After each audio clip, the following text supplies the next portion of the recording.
The following is a presentation of The Day.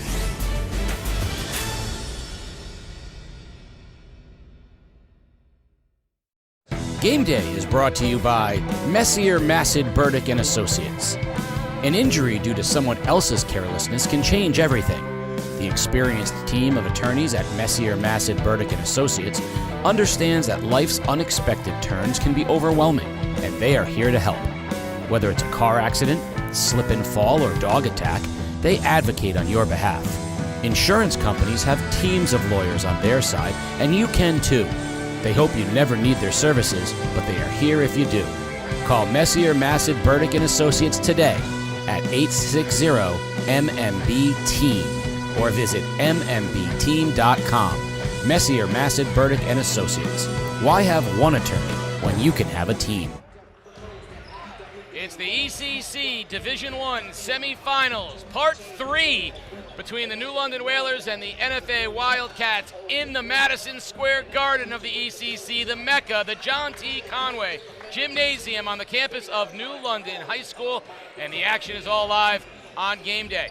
Casey O'Neill along with Troy McKelvin, and there is no better place to play than this. There is no better matchup than these two teams who have been even. They're 1-1 thus far this year. This is the rubber match. Rubber match. Both regular season games went overtime. New London was up early in both of those games. NFA came back, forced it to overtime, won one of them and lost one of them. So this is the rubber match. A lot of talk between these two teams, super familiar with each other. The kids kind of jawing back and forth, a lot at stake. This is part one of the Division I semifinal. Fitch and Killingly will play later to decide who ends up at Mohegan Sun on Monday. Griswold and Stonington will play in the Division II game at Mohegan Sun. Girls going on at Fitch right now. We'll have all the action and all the results as the day progresses. But you talked about this New London team has gone through a couple of different versions of themselves. They are as healthy as they've been in a while. We'll find out, and we'll talk about that a little later. But what's the one area that New London has the biggest advantage today? Inside, size. Rebounding, they're bigger, they're stronger inside than NFA is. NFA is not as deep with the big guys inside. They got a bunch of guard play. Javondre Pontes is their starting center. He does a great job for them. He's held it down for NFA all season. But the size of Jeremiah Akpasa and Kyer Young is probably they got the biggest team in D1 right now. Well, reporting on the sidelines for this one, our own Max Adams. Max, you know how close these games have been. What do you got? Well, after 9 quarters of play, Casey, the score is all knotted at 128 apiece for both the Wildcats and the Whalers. Faced twice in the regular season, one New London won by 3 at NFA's place. NFA came and returned the favor at New London's place. Doesn't get much more even than this. Now the question is, what'll be the difference in round 3? Will it be the shooting of a Jameer Ford, fresh off of a career high and a school record, 9 threes last night against Woodstock? Or will it be the suffocating defense of New London, a banged up New London that is, but who's going to be able to pick up the slack for Amir Hall? Who's going to be able to really match the energy that NFA has been playing with? 14-2 that Wildcats are since 2026 turned about. So now we get to see in round 3 of this ECC heavyweight bout who is going to come out on top. And in the words of Dan Mergliotta, let's get it on. So perhaps the key to the game tonight for New London is that young man right there, Kyer Young. First year playing at New London High School. In all of the big moments, he has stepped up and played big. I think Josh Lavoie has taken on the role for NFA as the go-to guy. And as much as J.J. Robinson makes New London go, it's been Kyer Young who has been the difference maker. You talk about there's no one like him in the ECC. No, he's the most unstoppable player in the league. He's a matchup nightmare. He's one of the biggest, but he also can step out, handle the ball, he can shoot the 3. He jumps out. Nobody in the league can jump with him. He's strong. He has all the intangibles of a basketball player, and he's been showing up big in all the big games. Now, speaking of big, New London was at its best when they had all of their size, and that includes junior Isaiah Ikpasa. We saw him get hurt in the Fitch game. We worried that he might be done for the year. He's been cleared to play today. Whether or not he plays is still up for grabs, but he's one of many players that we will focus on today. So let's take the time to meet all of the players. Brought to you by Farmers Insurance and Mike Whalen. Amir Hall, Benny Dover Jackson Middle School. JJ Robinson, Nathan Hill Magnet. Cameron Taylor, Benny Dover Jackson Middle School. Akai Soria, RMMS Elementary. Gianni Jesus Pinero, Harbor Elementary. Jameer Hall, Benny Dover Jackson Middle School. Gianni Vendetta Marquand, Benny Dover Jackson Middle School.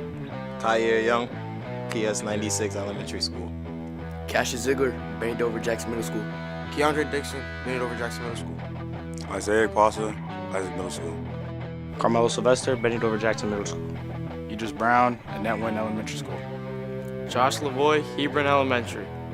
Angel Torres, Moriarty Elementary. DeAndre Pontes, Wilconic Elementary. Jameer Ford, Isaac Middle School. Renee Montalvo, North Wyndham Elementary. DJ Desaldwin, Kelly Middle School. Carter Stringer, Baldwin Middle School. Kyrie Dudley, Nathan Hill Elementary School.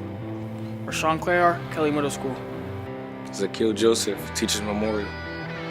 Layden Charles, Wilquanic Magnet School. Tavion Brown, Teachers Memorial.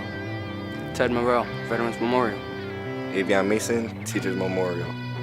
Michael Whalen of Farmers Insurance in Niantic is a longtime resident of Connecticut.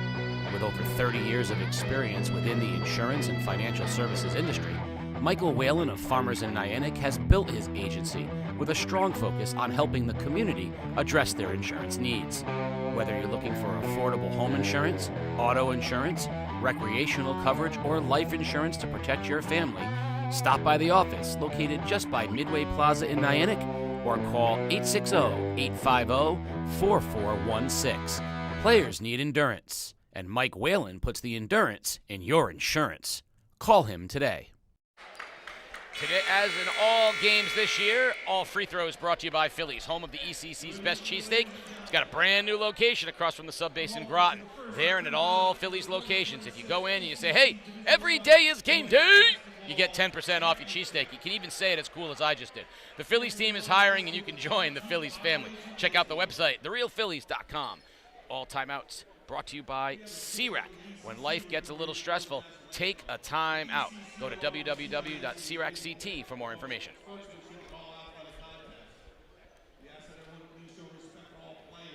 Coaches, game officials, and fellow spectators. Anyone violating our standards of sportsmanship will be removed from the contest.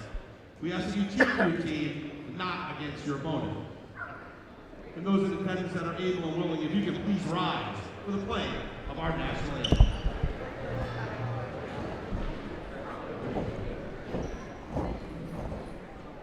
Oh, say, can you see by the dawn's early light what so proudly we hailed at the twilight's last gleaming, whose broad stripes and bright stars through the perilous fight o'er the ramparts we watched were so gallantly streaming, and the rockets that never once bursting in air gave proof through the night that our flag was still there. Oh, say does that star-spangled banner yet wave o'er the land of the free and the home of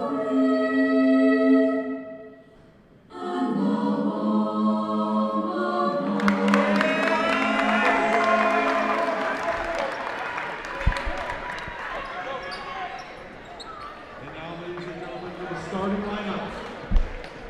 With a visiting number 3 ranked NFA Wildcats. Number 0, Josh Lavoy. Number 2, Gianni Pontes. Number 3, Jameer Ford. Number 10, Carter Stringer. And number 15, Rashawn Clare. And now for your number 2 ranked Number 1, J.J. Robinson.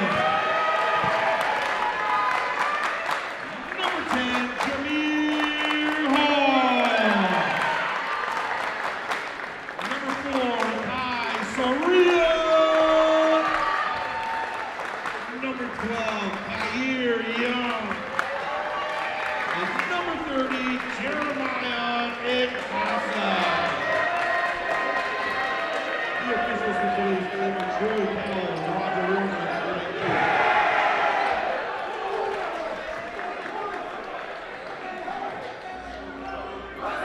So we are moments away from the opening tip, and the opening tip is brought to you by NFA. If you live in Eastern Connecticut, you belong at Norwich Free Academy. From college prep and career pipelines to arts, athletics, and tech programs, NFA offers more opportunities than any other high school in the region. Financial aid is available for those who qualify. Engage your future at NFA. Visit nfaschool.org.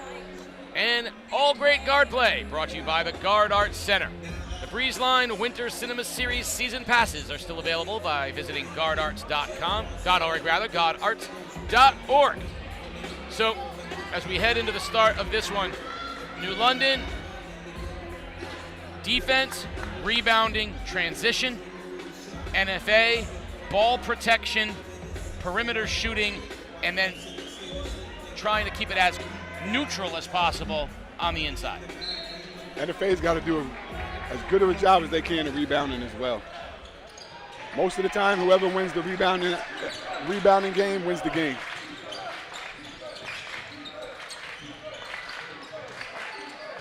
Early man-to-man defense for the Whalers. We'll see who gets the assignment on Lavoie. Looks like Hall. A switch and an early ball loose on the floor. That's going to go off NFA. It'll be Whaler basketball. Big key for New London, Jeremiah Ikpasa. He's the biggest kid on the floor, but he can guard guards. He's coming back from a knee injury from last year. He's not 100%, but he can still defend. Robinson controls the tempo for the Whalers. Hall will score. Soria in on the baseline, feeds Ikpasa underneath, and he loses it, and he comes up limping, and that is not something the Whalers can afford. And we're going to get a timeout, and he's going to come out of the game immediately, and that is a huge blow for New London based on what happens there. Dave Cornish quickly sends a substitution, and Keandre Dixon will get into the game almost immediately. Well, that's probably the opposite of what I just said about how important Jeremiah Ikpasa is. And if he's hurting the way he's limping, I'm not sure if that's the same knee that he recovered from surgery from last year or not. And his brother, Isaiah, coming off of his own injury, he's healthy, but hasn't played in a week. Yeah, he hasn't practiced. He got cleared. Out of bounds off New London. It'll go back over to NFA, and suddenly the size advantage is dramatically limited by New London. Well, the advantage is gone. Now they're more even. They still have Kair Young and Keandre Dixon and a few other big guys that they can run in. New London beat NFA the first time without Jeremiah.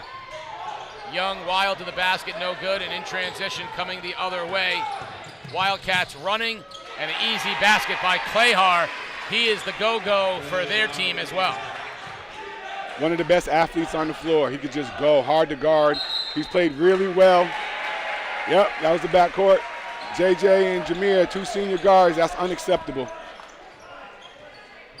Good officiating crew here. That was Greg Keith who called that one. So NFA will inbound Carter Stringer. Good shooter in his own right.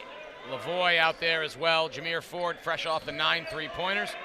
And you mentioned Giandre Pontes, who has been outstanding for them, anchoring down what size they do have.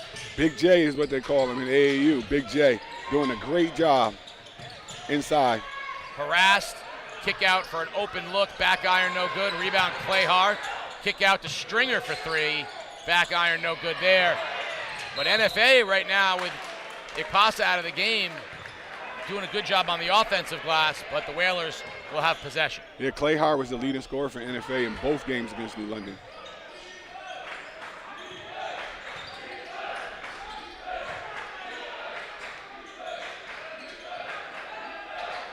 Hall with a long 3, that's going to be short. And New London right now not exactly sure how they want their offense to run, and that has been a problem for them this year in the half court. Yes, it has, and Jameer has to play well. In the big games, if Jameer plays well and he scores, it makes it a lot easier for this team. He is their only real outside threat. Young will shoot it from out there, and he's pretty good at it, but it's really Hall. Yes, it is. Lavoie. New London has a young sophomore, Dakari Allen Rock, who can shoot it. But he's a sophomore. That looked like a travel. Just to be clear of what happened right there, ball tipped out of bounds. J.J. Robinson came flying over and jumped into the table. Troy, you stood up to make sure the young man was okay. I reached out to make sure our equipment was okay. So I think that was a nice effort, the team effort right there for us. I'm still new to this. I don't know. I haven't learned about the equipment yet. Well, we can't both go for the kid. That's right. Someone's got to go for the equipment. I was trying to save my boy Mike, too. Wild shot by Young, no good. Coming the other way is Jameer Ford. He loses it. Young ahead to Robinson. Robinson shakes free of Lavoie, and he'll get fouled heading to the basket. JJ has to make that layup. That's a layup he has to make. That should have been the and one. So Robinson will go to the line to shoot a pair of free throws, brought to you by Phillies. Every day is game day at Phillies. You tell them that, you get 10% off the best cheesesteak in the area. 2 for JJ.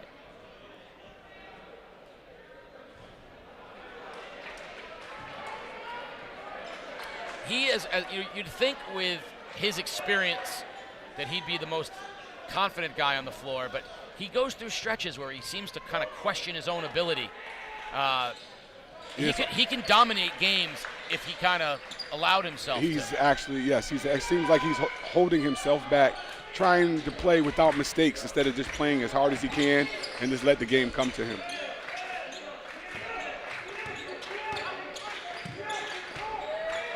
In the corner now, and back up to Stringer. New London doing a much better job defensively here in the early going. Without Keandre Dixon comes in the game and brings energy and defense, that's what he does. Correa with a good rebound for the Whalers.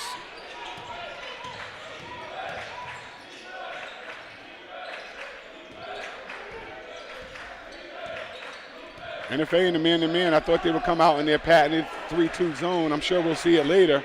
But right now they're playing man-to-man, probably because New London struggles running offense. They do, and if you can get New London slowed down in the half court, you can make them struggle. You'll see shot clocks going down to single digits as it is here. Dixon can't score down on the block. Young keeps it alive, spins, hangs, blocked from behind by Pontes. Big J with the block again, holding it down inside all year for NFA. He's such a really good kid too, which is even better how good of a kid he is. Lavoie harassed by 3 Whalers, and they're going to get a call on the floor. Foul against New London. Calls on Young, his first.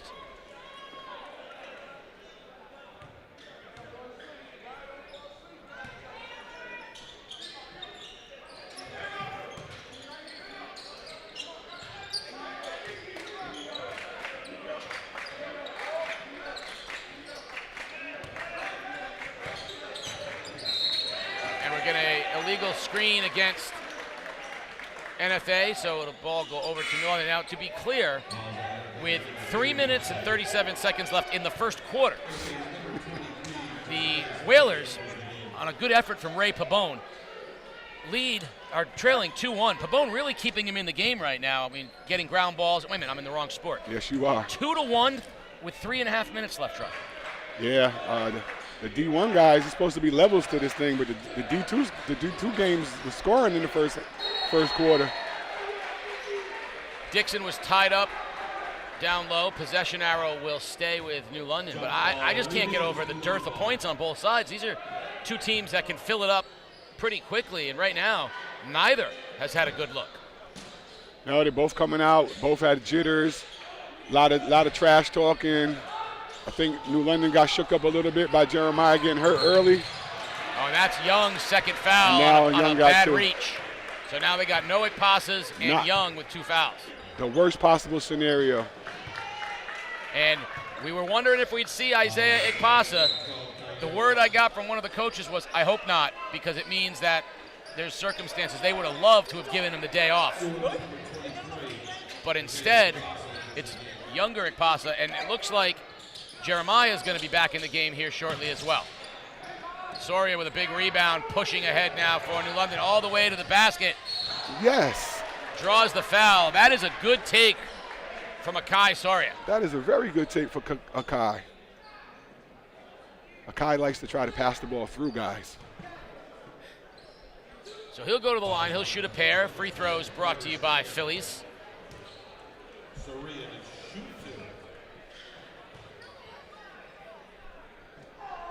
The first one is good. So we have an update on the injury to Ikpasa. Let's go to Max Adams. Max, what did you hear? Thanks, Casey.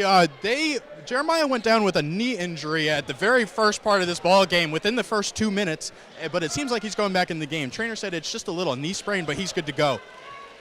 Thank you, Max. So that'll be a huge, if they're both able to be on the floor for periods of time, that New London can rotate the Ikpasas and Young and kind of keep them all on the floor at one point, but they can't play without all of them on the floor. Yeah, it's the one of the weaker positions for NFA is their inside play.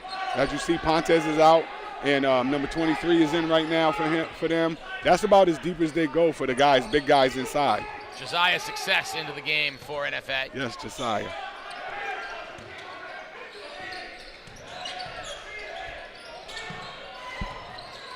Stringer pulls up for three, short. Soria tipped it. Follow-up is good, and the Wildcats back on top by a pair. Yeah, the shot went up, and two New London kids went in the half court instead of going to get the rebound. Can't leak out for layups.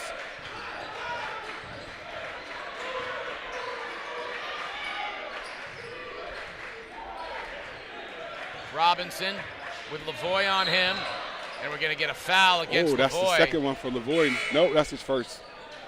And now we see Jeremiah Ikpasa back into the game. And so you've got both Ikpasas in the game. Soria comes out, Dixon in the game. So the size is still there.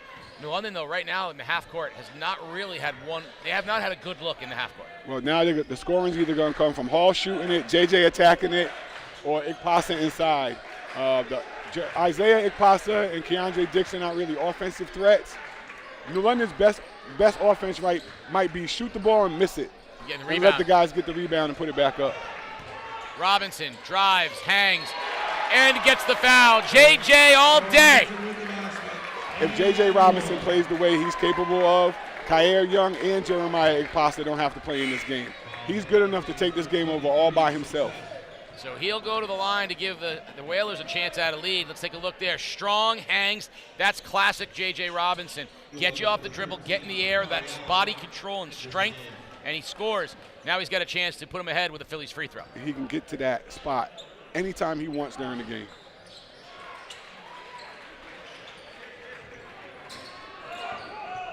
New London has Alan Rock in the game as well. You mentioned he's a shooter. He's in there to shoot the ball. If he's open, he got a sweet little jump shot.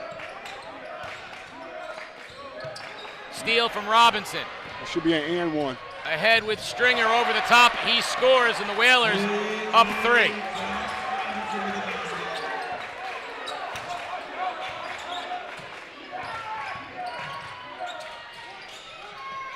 Nice rebound underneath by Success. Stripped away by Hall, ends up in the hands of Clayhar. A little bit ugly right now, but nothing but the bottom of the net. Jameer Ford, fresh off the 9 threes, buries that one. We're tied at 7.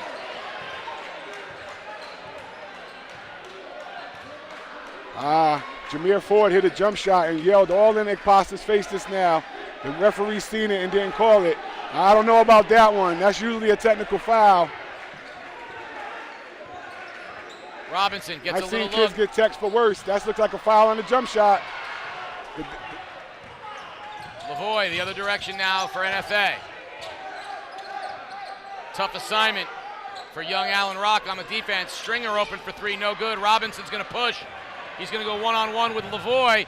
Sidesteps, draws the foul. And that's the body control I was talking about with JJ. As soon as he saw Lavoie set up shop for the charge, he was able to do that little sidestep, angle his body, and get to the foul line. Nobody on this team can guard JJ. Only way to stop JJ is for JJ to stop himself. So 2 free throws for J.J. Robinson, brought to you by Phillies.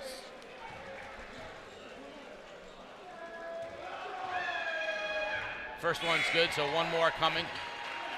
Dixon comes back into the game. And you're going to see they're going to rotate. I think Ikpasa, Dixon, they're going to try to keep them fresh. The two Ikpasas, both of them coming off of the knees. Yeah, they got to have at least one of them in, possibly two. So Isaiah Ikpasa, 23, coming off the knee injury he suffered against Fitch. He hasn't played since then. He's been at practice. He was cleared to play. He's still got a little bit of swelling, he said, but so it affects him a little bit, but he's not hurting right now. And that's the key. He's in there right now, I'd say 90%. Strip, Robinson picked Ford's pocket, and then Lavoie picked Robinson's pocket. And Lavoie slices to the basket and scores. And that's the end of the first quarter. Lavoie beat the buzzer and gave the Wildcats a 9-8 lead. We'll be right back, second quarter action. You're watching Game Day live on theday.com. An injury due to someone else's carelessness can change everything. At Messier, Massad, Burdick and Associates, we understand that life's unexpected turns can be overwhelming, and our experienced legal team is here to help. Whether it's a car accident, slip and fall, or dog attack, we advocate on your behalf. Insurance companies have teams of lawyers on their side, and you can too. We hope you never need our services, but we are here if you do. Call Messier, Massad, Burdick and Associates today at 860-MMB-TEAM or visit mmbteam.com. Messier, Massad, Burdick and Associates. Why have one attorney when you can have a team? We're back 9-8. Josh Lavoie beat the buzzer. Robinson got the steal. Lavoie picked his pocket coming the other way and then showed a little bit of the body control as he beat the buzzer there. The first quarter, the feeling out process is now done. Now it's about which team can assert their level, their style of play on the other. You see NFA wants to run. They want to push the ball against New London. They're smaller. They got really their strength is guard play.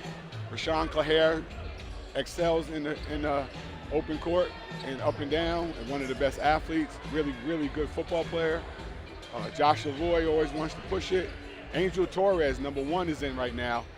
Scrappy player, can shoot the three, plays hard, will lock down on defense as well. Jeremiah Ikpasa goes back to the training room for the Whalers, so they're going to take a look at him again. New London's in the 1-3-1. Open look, 3, no good. Long rebound. Robinson tips it to himself ahead of everybody. And no call as he went to the basket. And they're going to say it's off of him. That's a tough one. Yeah, that's a tough one. 3 refs out here, guys. Let's do it. Let's call the game as we seeing it. We let a lot of stuff go early right now.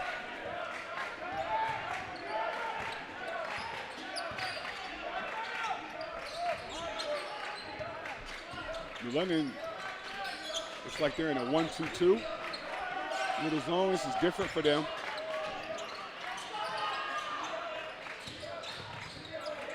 Lavoie swings around now Torres. There's 3 shooters on the floor for NFA.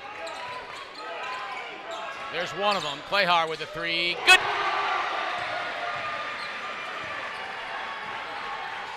(12-8) NFA.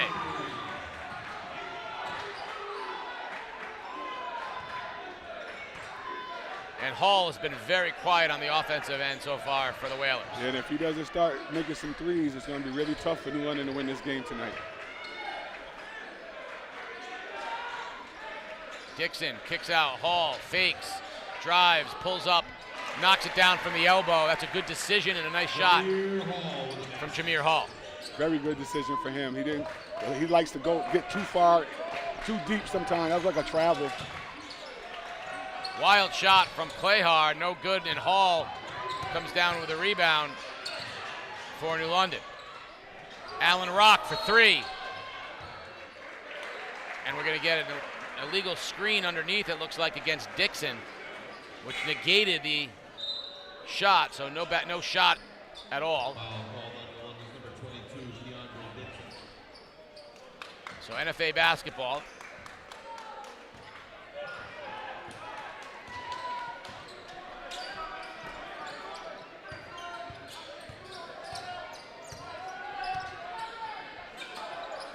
Swinging it around now, Wildcats trying to find some space in that zone.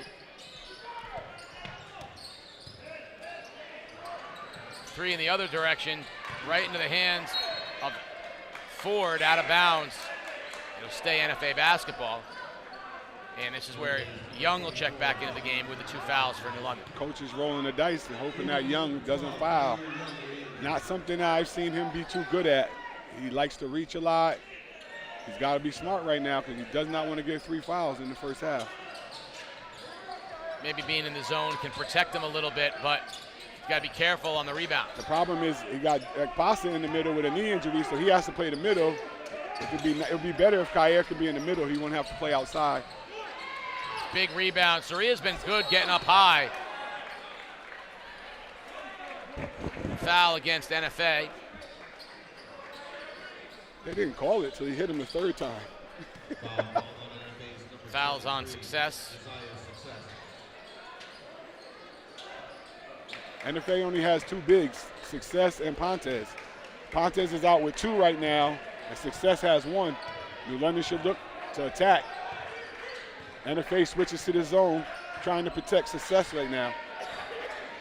Robinson slices in that zone, pulls up, no good. Ekpasa had the offensive rebound and lost it. Wildcats coming the other direction now. Tavion Brown. We know he can shoot it. We saw him fill it up in the Holiday Classic. And we're going to get a foul on Soria as he bumped Ford, or Brown rather.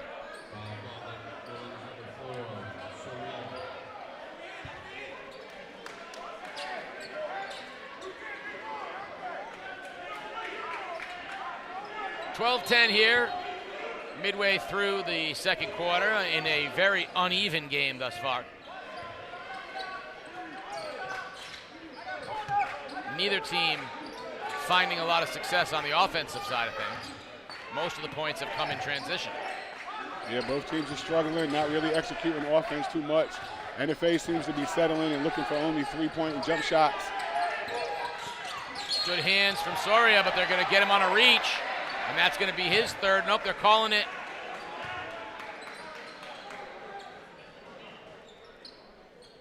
All right, they called it on Soria. That is his 1st.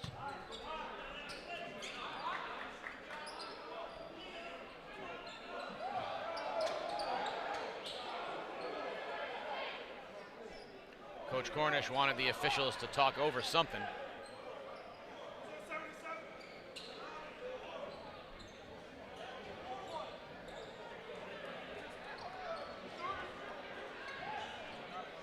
So I don't know what the officials are trying to figure out, but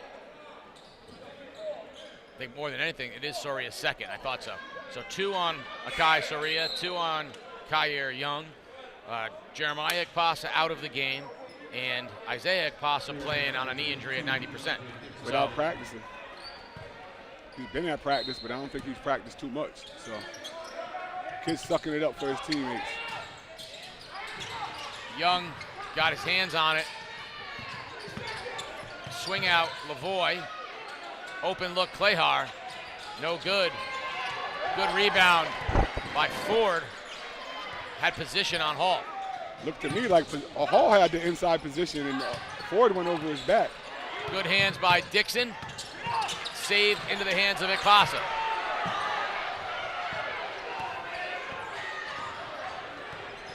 A lot of contact on the floor. There goes Hall. Swing.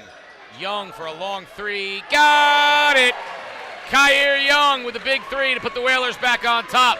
No moment too big. Ice water in his veins. Kyer likes the big shots. He takes them without even thinking about it.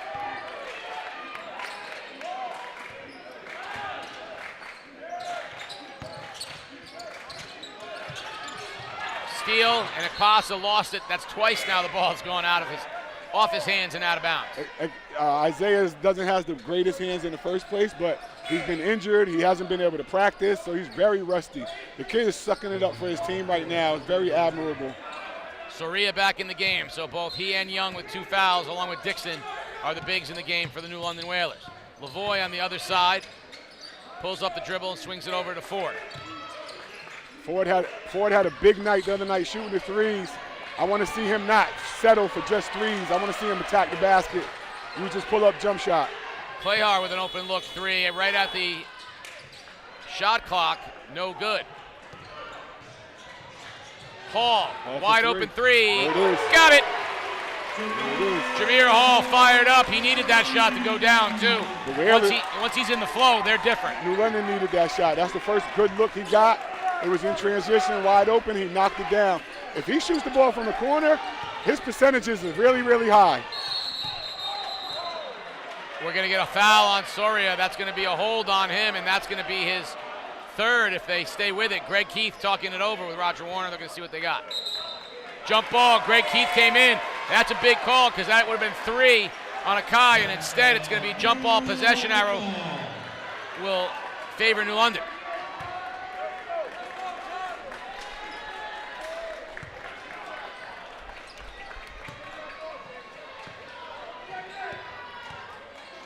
Robinson finding out what Coach Cornish wants them to run. Up 4 with the basketball. Dump down, Soria. Baseline cut by Dixon, and a foul is going to be drawn. Now, Dixon's going to have to get better at this. He's still only a sophomore, great athlete. We see him on the football field. He's going to be, I believe he's going to be a good basketball player too. But you can see he was so preoccupied with the catch, didn't really have awareness of where he was under the basket. You got to be able to catch that in stride, go up strong, and make that. He'll go to the line, which is better. 2 free throws by Phillies. Not one of his strong points of his game. He's a defender, an energy guy, rebounder. Offensively, he struggles a little bit. Free throw line, he struggles. You can see he needs to work on his shot. But his effort and his energy that he gives always helps out when he comes off the bench. We talk about the great athletes on the floor. That young man has a versatile skill set. He's, when I mean that athletically, a versatile skill set. He can jump, he's long, he's quick, he's strong. He guards basically the 1 through the 5. You know, he can guard bigs, he can guard guards. Yeah, that versatility, you think he's a guard until you see how big he is and you realize he's really as long as almost anybody other than Young on the team. NFA, Lavoie has been held in check thus far. NFA needs to kind of find their way in the half court. I'm very surprised NFA isn't running some better stuff. New London's in the 3-2 is what NFA runs for years. They run it better than anybody else. They should have every offense against a 3-2. Lavoie challenged Young, knowing he had the 2 fouls. I'm surprised they're not going at him a little more. They're only looking for 3-point shots right now. No good on that one. And success. Big man with a big rebound and gets it to go. And he's a wide body in there. I tell you what, these referees are letting a lot go inside. I kind of like it. Well, you were never afraid to bang down there. You like that. Let them do it. Let's do it.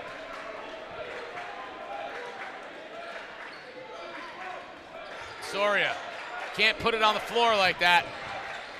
Got to go straight up with those. Kids put it on the floor, and that's where the hands get involved.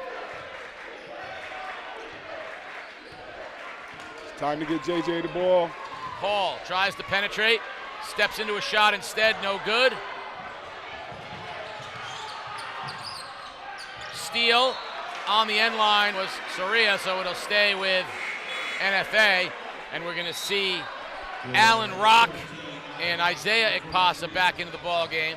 Good job. Get them out. Get them out. They survived most of that quarter with Soria and Kyer Young with 2 fouls. That's right. They got the lead now. Take them out before you get 3.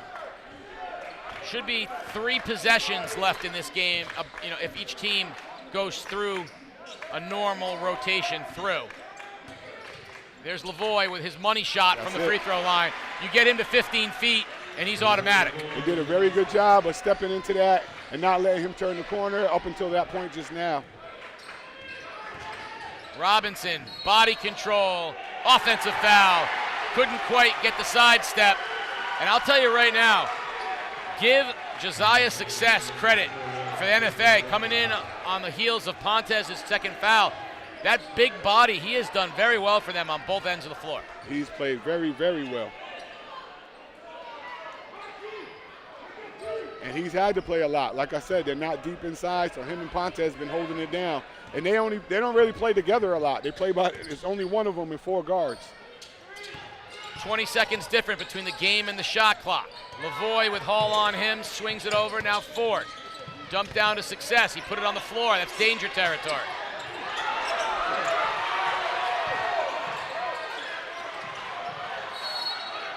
We're gonna get a foul. Now what that will do is it'll give NFA a new clock so they can take the last shot here with 29 seconds remaining. Shooting. Stringer is gonna go to the line to shoot a pair. 15 foul this quarter. Brought to you by Phillies, so I take it back. Now New London will have a chance as long as they get the rebound, if he misses, to have the last shot of the half. Stringer with a chance to give the Wildcats the lead. First one is good.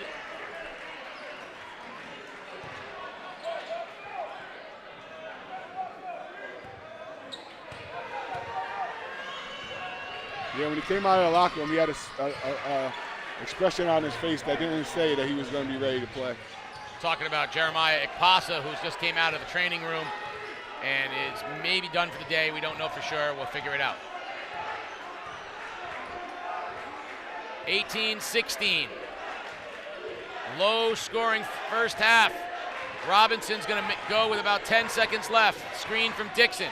Robinson, wild, finds Ikpasa underneath. He misses the bunny, gets his own rebound, misses the bunny, but the putback from Dixon is good at the buzzer, and we're tied at 18 thanks to a putback from Keandre Dixon. After not just four quarters, and a full overtime, at halftime, what else is new? The Whalers and NFA are tied at 18.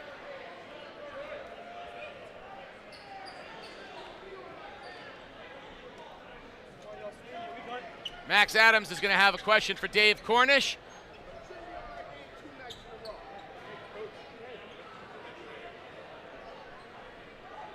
Max, you're with Dave Cornish.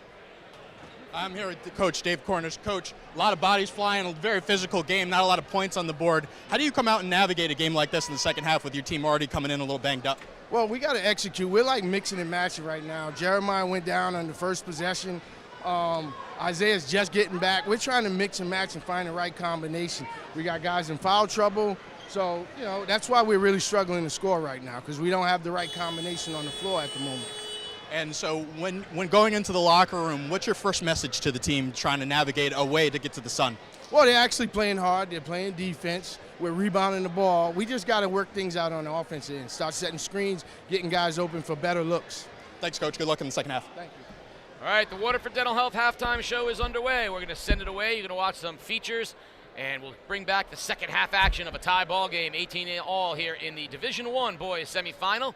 You're watching Game Day Live on theday.com. Has disaster struck your home? At Messier, Massad, Burdick and Associates, our team of attorneys knows that dealing with insurance companies can be stressful and confusing, and we are here to help. From storm damage to fire or flooding, water leaks, and freezing pipes, we work tirelessly to ensure your full claim is paid. Insurance companies have teams of lawyers on their side, and you can too. Call Messier, Massad, Burdick and Associates today at 860-MMB-TEAM or at mmbteam.com. Messier, Massad, Burdick and Associates. Why have one attorney when you can have a team? This Game Day Player Spotlight, powered by Joshua's Worldwide. My grandma moved from New York 3 years ago to move out here. So my mom, when she wanted to move to Connecticut, she didn't know where to move to exactly, but since my grandma already lived in New London, she chose to move closer to her, and then that's how I ended up here. My mom ran into somebody at Walmart getting me some posters, and she asked the person at Walmart if he could get me into basketball, and that person gave her Coach Dave's number. And then the very next day, we went to the school to meet Coach Dave. When he first got here, I didn't put him with the older group. We had 2 summer league teams. I put him with the younger group just to see how he could play, because I never had seen him play before. And he came right out. I don't know who they played the first game. I think it might have been Grizzly. And he went baseline one time and had a 2-hand dunk on Caden.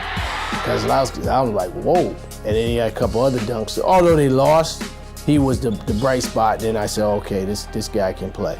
You know, the more I started hanging out with the team, the more they started telling me about like all the history about like, you know, how Chris Dunn was here, Tyson Wheeler, how And if they even one, they got like the oldest rivalry in history. Like I started to learn more the more I started to hang out with people. Young, long three, got it. Well, he's a different kind of player. He is our tallest player, but he's not an actual big, back to the basket big. He can play inside and out, but he prefers to be out on the perimeter.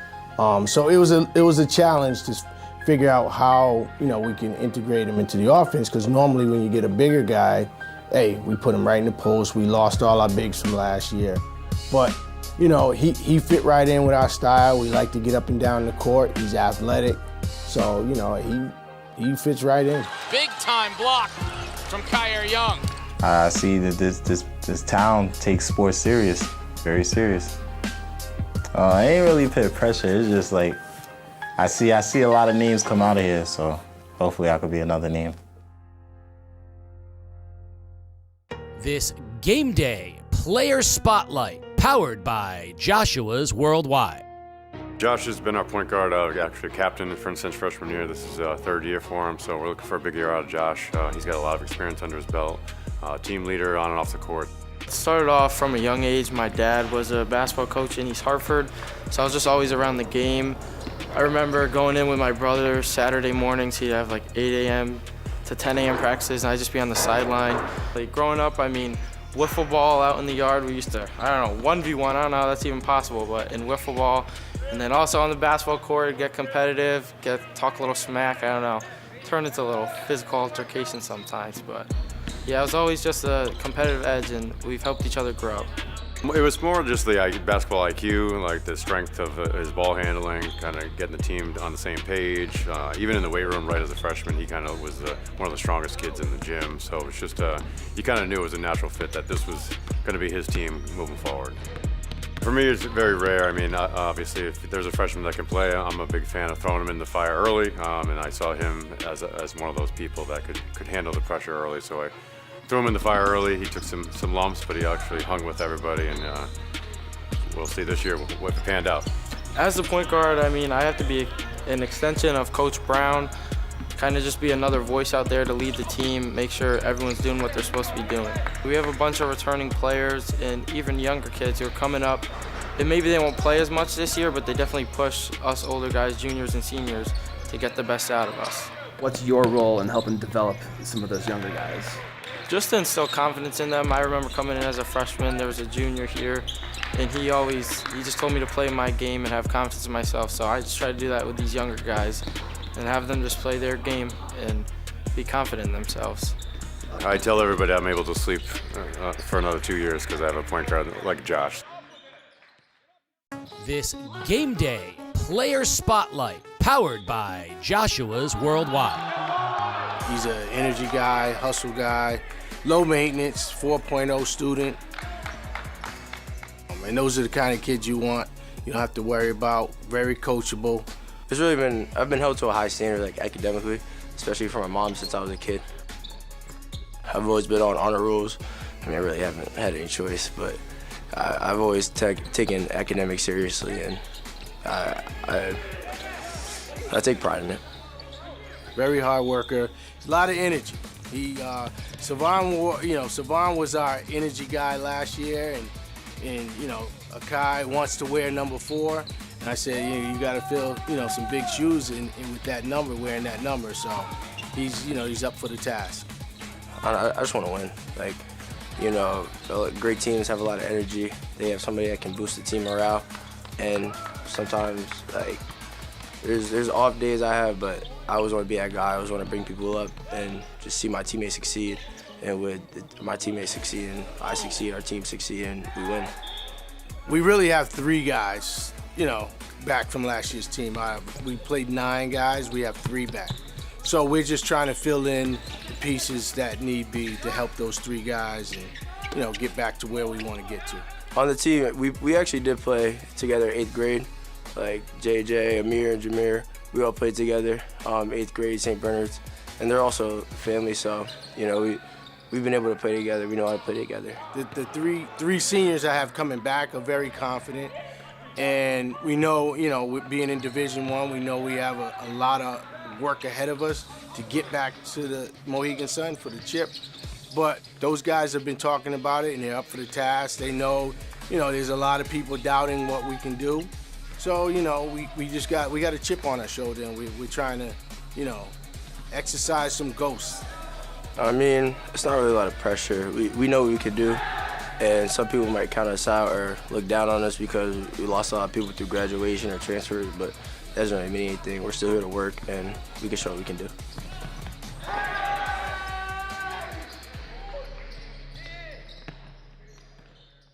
Game Day is brought to you by Waterford Dental Health. Gear up for game day with a winning smile from Waterford Dental Health. Located in Waterford, we're your go-to for top-notch dental care in a relaxed, friendly setting. Whether you need a routine checkup, a cosmetic boost, or advanced treatment, our experienced team has you covered. Enjoy the game with confidence and comfort. Schedule your appointment today. Waterford Dental Health, where your smile is our top priority. Visit us online or call now to book. An injury due to someone else's carelessness can change everything. At Messier, Massad, Burdick and Associates, we understand that life's unexpected turns can be overwhelming, and our experienced legal team is here to help. Whether it's a car accident, slip and fall, or dog attack, we advocate on your behalf. Insurance companies have teams of lawyers on their side, and you can too. We hope you never need our services, but we are here if you do. Call Messier, Massad, Burdick and Associates today at 860-MMB-TEAM or visit mmbteam.com. Messier, Massad, Burdick and Associates. Why have one attorney when you can have a team? An uneven basketball game finds us, well, of course, tied, 18-all. Thanks to the relentless effort of the Whalers on the offensive glass. Ikpasa missed back-to-back, but Dixon flew in and got the last put in to tie us at 18. I'll tell you, Troy, this game has been weird, and we will talk about why it's weird, but we are moments away from the second half, and the second half possession will be brought to you by NFA. If you live in Eastern Connecticut, you belong at Norwich Free Academy. From college prep and career pipelines to arts, athletics, and tech programs, NFA offers more opportunities than any other high school in the region. Financial aid is available for those who qualify. Engage your future at NFA. Visit nfaschools.org. So, the Whalers came in with Jeremiah Ikpasa healthy and with Isaiah Ikpasa likely not to play. Now, Isaiah Ikpasa is playing, probably at about 90% on his knee, and Jeremiah Ikpasa has been ruled out with a knee injury he suffered. In addition, Kyer Young's had 2 fouls, Akai Soria's had 2 fouls. The Whalers have hit one three-pointer from Hall and 1 from Young. On the other side of things, NFA got their big in foul trouble early. They haven't been knocking down threes, and thus we're at an 18-18 game. The refs were, calling it very, very tight, and then yet allowing all kinds of physicality. So what the heck did I see in the first half? I don't know what we saw. I think the word you used sums it up pretty well. It was a very, very weird basketball game, first half. When the Killingly and Fitch teams came in, one of the Killingly kids looks up and looks at me and goes, "Defensive battle?" And I was like, weird, just a weird game. I don't know what to tell you. So Max Adams was talking really quickly. Do you have an update on Jeremiah Ikpasa? Yeah, guys, he's out for the game. That knee is too much to bear for him. They got it wrapped up. He tried to give it a go, and he cannot come out and start the second half. So no Jeremiah Ikpasa for the rest of this game. So you're going to see limited time from Isaiah Ikpasa, and right now that means Dixon's going to get a lot of run here in the second half. Yeah, that takes away one of the main advantages that New London had is Jeremiah Ikpasa. They had no answer for him inside. They got to get this guy going right here. Robinson finds Soria, finds Dixon. And he's got to get that ball out faster. Either go up with it or get it out faster. Well, I guess that possession right there answered it. The refs weren't going to come out and call it tight.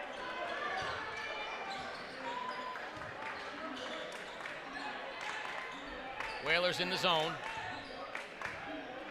And that's another reason why things were weird and slowed down, because both teams played some matchup zones as well, which kind of takes a little while for the offense to diagnose, I think. Lavoie, floater, in and out.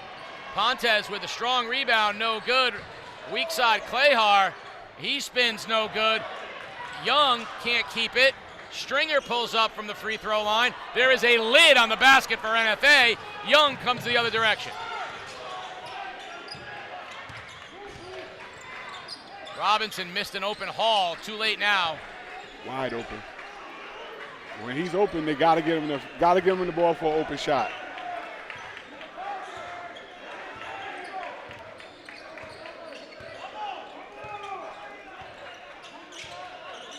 Hall setting up in the corner. Robinson drives, spins, hangs, and scores. Hey, hey, JJ! Anytime he wants.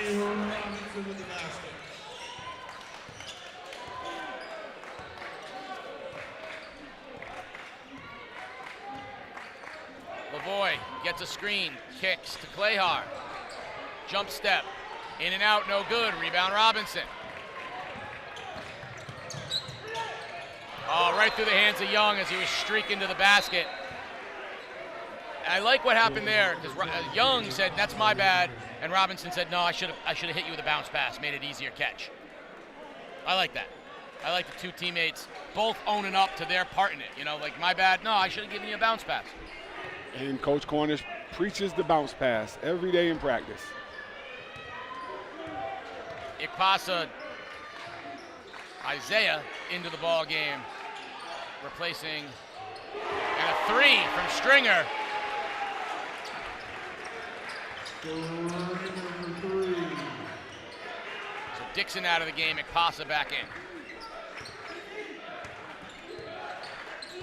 NFA's in there patting it 3-2 matchup zone. Young takes it, tries to find Ikpasa. That's a tough one. He gets his hands on it and finishes. That was just a lucky bounce for the Whalers. Yeah, bounced right in his hands. He was able to finish this time. NFA is just looking for threes, but now Carter Stringer's starting to heat up. That's two in a row. That's back to back for Stringer. Whalers got to find him. Soria. Basket is good, and the foul.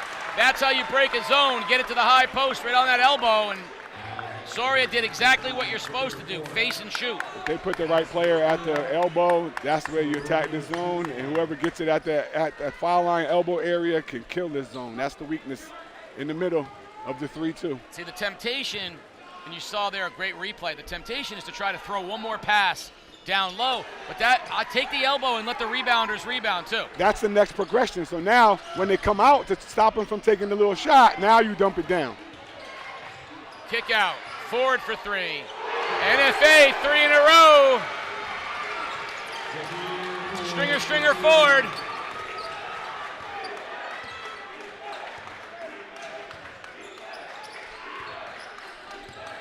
Young's got the headband off now, so new look. Does it change the game? Wow.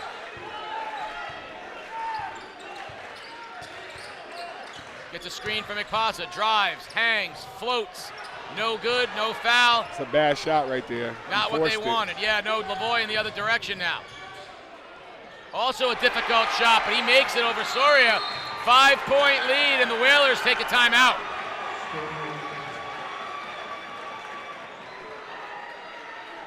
So this timeout is brought to you by CRAC. You know, when life feels overwhelming, take a timeout. Step back, breathe. Remember, you don't have to face life alone. At CRAC, we believe connection is prevention. That's right, reach out to a friend, a family member, somebody you trust, but just take a timeout. Make a connection, it can change your day. Learn more, www.cracct.org. So right now, we've got one Ikpasa out of the game, and I'm giving all the kinds of credit to Isaiah Ikpasa because it looks like he's playing on heart mostly right now, and they're going to take a look at him, and I would be shocked if he finishes this one too. Yeah, he's sucking it up right now. It doesn't look good right now for him. The trainer's going to take a look at him.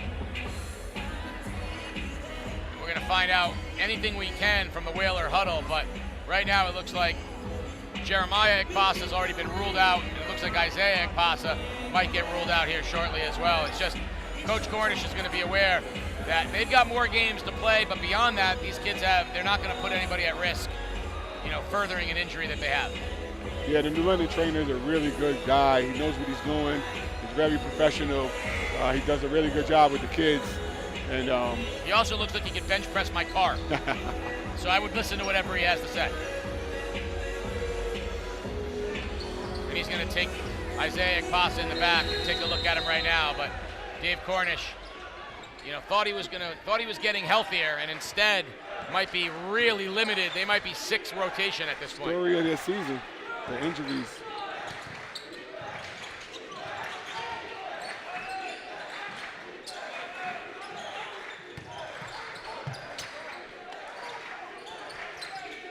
Soria forgoes the 3, drives baseline, hangs, no good, gets his own rebound, no good. Look at the strength of Soria, and he's going to go to the line. Relentlessness, all the effort from Akai Soria. Great job by Soria. Got the ball on the perimeter, attacked the baseline, missed the shot, got his own rebound, missed it, got it again, put it up, and got the foul. It's what I call a stat line possession. I got a couple rebounds, maybe gets a couple points. Case, I think that was Stringer's 3rd. 3rd foul on Stringer, and that would definitely be helpful for the Whalers to see him out of the game, but NFA wants him on the floor. These free throws brought to you by Phillies. Max Adams was listening in on the New London Huddle earlier. Max, what did you hear from Coach Cornish?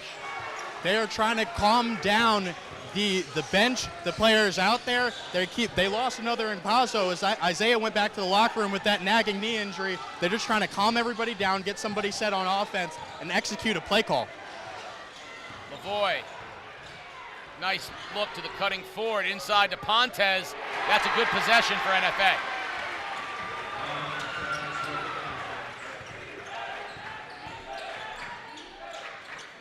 Jameer Ford attacking the basket like he should, not just settling for 3-point shots. He has a very high skill set. He can handle it. He can pass it. He's a better player when he's attacking the basket and not just looking for threes. Young misses a 3. Lavoie draws the foul as he headed to the baseline, and he'll go to the line to shoot a pair. And right now, with a 6-point lead and the 2 shots coming up from Lavoie, NFA in the best position it has been thus far in the ballgame. The momentum is definitely on NFA's side right now. And New London hasn't gotten it together on the offensive end yet. Now they seem to be struggling on the defensive end as well. 2 for Lavoie, brought to you by Phillies. And that's Soria's 3rd. Biggest lead of the game for NFA. It is 7.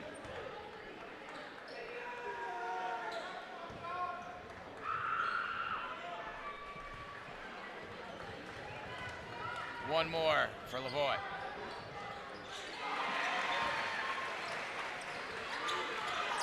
Whalers got to figure out how to run something in the half court here. Young and Robinson.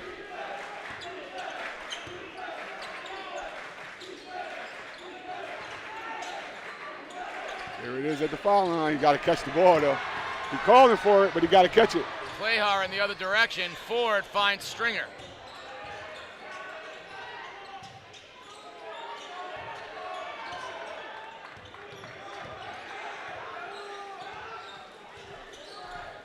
Lavoie, patient at the top of the key.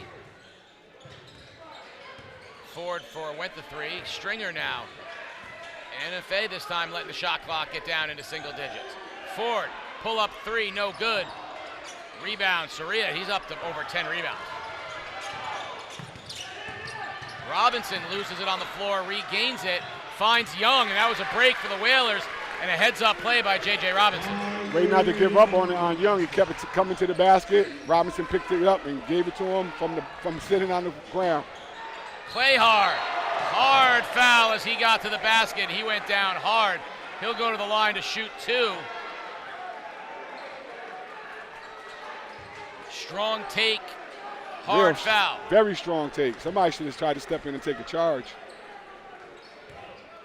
So Clayhar will go to the line to shoot 2. These free throws brought to you by Phillies.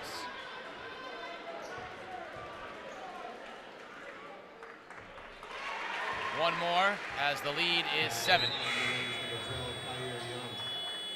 And Dakari Allen Rock back in the game. Soria with the 3 fouls takes a seat. The London coaches looking for answers right now. They don't have too many on that bench. Not a lot left for guys who have played. Young high for the rebound, comes the other direction now, all the way to the basket. No good. Missed opportunity for the Whalers as Young was right at the rim.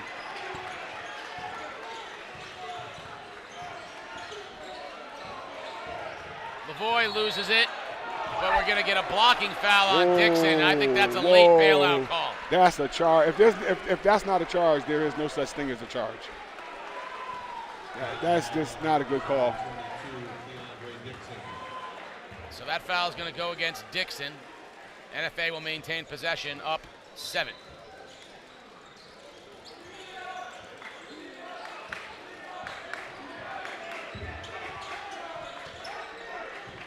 There goes Lavoie over the top of Dixon, but weak side. Pontes with the rebound. You got to close him out.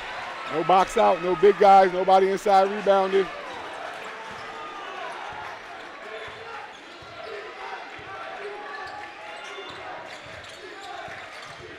Young, hard to the basket, and he draws the foul, and he'll shoot too.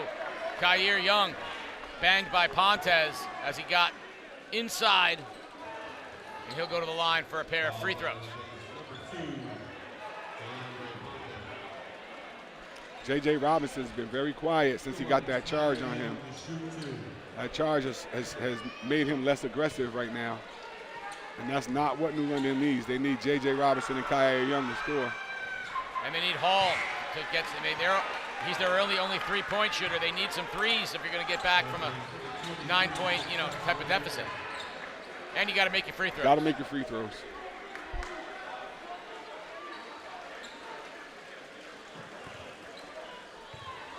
One more for Kyer Young.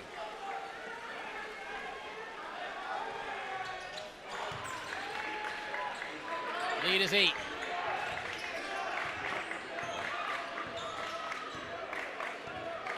Under a minute here now, 45 seconds in quarter number 3. NFA is playing with a lot of confidence right now.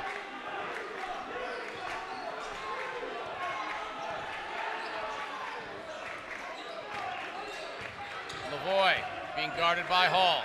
Shot clock to 10. Lavoie, left hand, no good.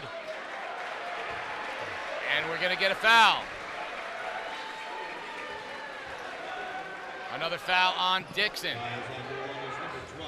No, they're calling that on Kyer Young. And that's his third.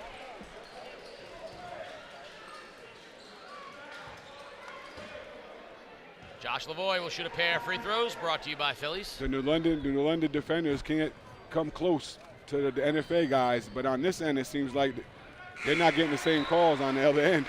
A lot of physicality still from the first half on this end.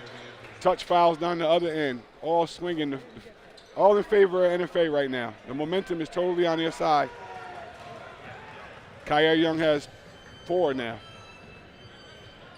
It says 3, but I thought our record said he had 4. Other direction now.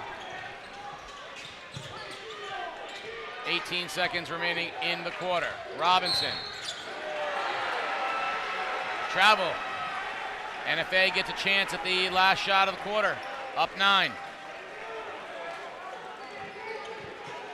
And I can tell by looking at Isaiah Ekpasa with the ice on his knee, he's done for the day as well.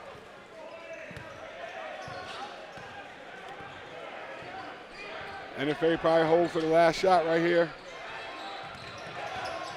Javier Hall stepping up the defense. Good screen, kick out, Clayhart for 3, got it! 3-pointer at the buzzer gives NFA a 12-point lead. The Whalers have a lot of work to do, and NFA wants to go to the sun. Fourth quarter action upcoming. You're watching Game Day live on theday.com. Has disaster struck your home? At Messier, Massad, Burdick and Associates, our team of attorneys knows that dealing with insurance companies can be stressful and confusing, and we are here to help. From storm damage to fire or flooding, water leaks, and freezing pipes, we work tirelessly to ensure your full claim is paid. Insurance companies have teams of lawyers on their side, and you can too. Call Messier, Massad, Burdick and Associates today at 860-MMB-TEAM or at mmbteam.com. Messier, Massad, Burdick and Associates. Why have one attorney when you can have a team? We're back. 12-point lead thanks to a Rashawn Clayhart trigger 3 at the end of the third. NFA with the biggest lead of the game. It's 12. Max, you've been listening in over there at NFA. What have you been hearing? Yeah, we got a tale of two different sidelines going on. On the Wildcat sideline, they're trying to calm everybody down, say that the first thing that Coach Jeff Brown said getting back to the sidelines is defense, defense, defense. He said if we play defense, it's over now. Just play with your heart the rest of the game, and the rest will work itself out. And on the other sideline, Coach Cornish is feeling like he's got a one-sided whistle, a lot going against him. He's got to find a way to get through the rest of this game without people fouling out and without people losing their heads. Guys? Yeah, you know, New London has found a way to cut leads late in every game they've been down, but the difference is they are really short-handed right now. Both passes out of the game. Young and Soria both in foul trouble. There's a chance you're going to see a small lineup out of necessity because they may not have the bodies. Yeah, New London's got to go. Yeah, all their big guys are either in foul trouble or hurt. They need some scoring, some shooting. That's why Rock's in right now. I'm sure NFA knows that he's coming in to shoot the ball.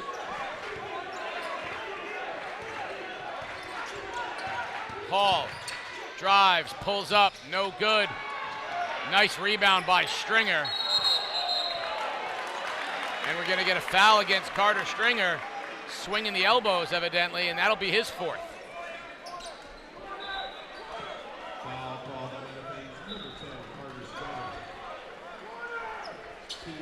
So Whalers will have it underneath.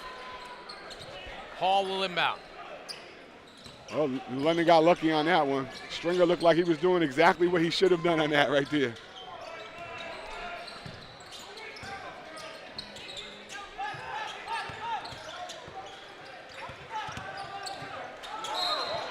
Hall with the three, no good, but he'll get to the line. He'll get a shoot three as he was fouled. Need these three foul shots right now, and New London's got to get a stop.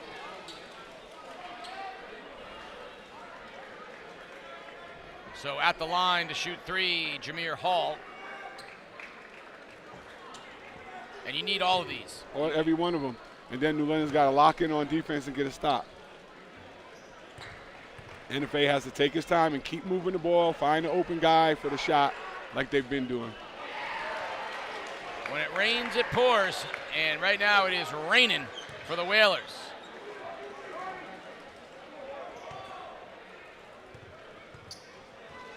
Two more for Jameer Hall.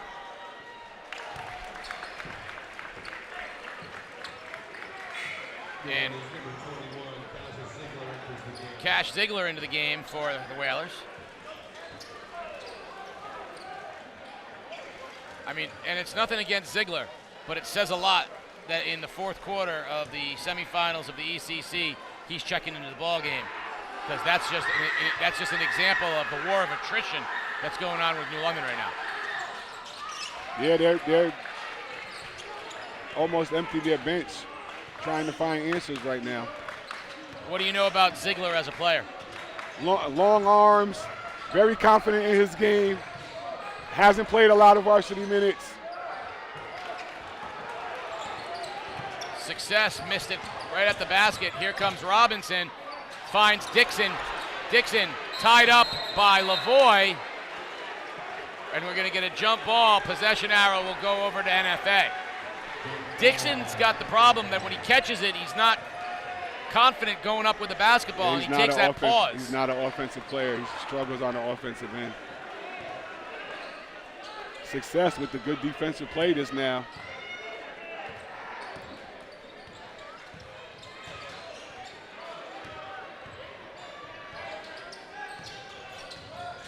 Cuellar, stutter step. There goes Ford. No good. Soria with the rebound. Here come the Whalers running the other direction. That's a terrible pass by Akai. You got to throw a two-hand bounce pass. Other direction. Tavion Brown. 3 seconds. In traffic. 3 seconds. 3 seconds, and they gave him a timeout. Timeout NFA. That was another one. And this officiating crew is not doing a very good job in this game.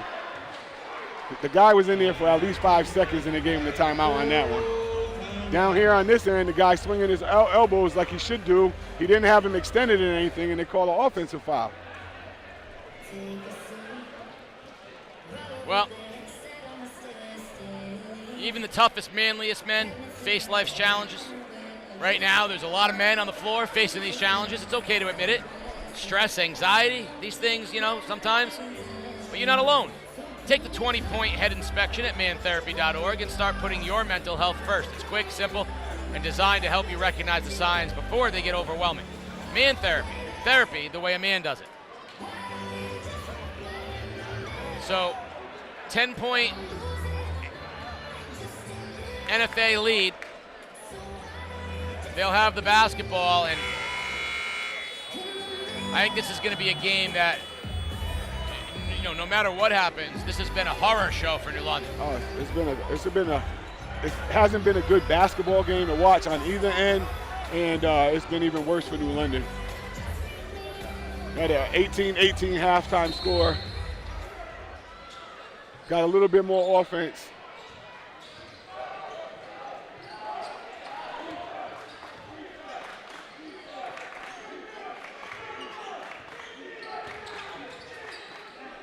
Ford. NFA has the advantage with the guards. A lot of guards to handle the ball. Kick out. There goes Clayhard. Nice look underneath the success. Too strong. Dixon with the rebound. Hall, quick trigger, open look three, no good, no foul. Robinson underneath, rebound, no good, gets it back again. And he's fouled, he'll go to the line, and that time he probably could have found Jameer Hall again, wide open. Hall, it looks like he got hit on that three and there was no call. But ultimately, Robinson will go to the line to shoot a pair, and it is anybody's guess right now as to what whistles are going to get blown. This is Phillies free throws. I'm not going to put my coaching hat on, trying to stay in the professionalism of the commentator, color guy, but this game is getting out of hand. And New London has not done a good job making free throws. Young back into the ball game. When New London does get the foul, when they do get a call, they're not capitalizing at the free throw line. I think it's safe to say that this game has been ugly start to finish, regardless of who you're rooting for. Ugly and weird. Ugly and weird. Ugly and weird. I think that's what you called me the first time you set foot into New London High School. First thing I said to you was family. That's right. Tavion Brown.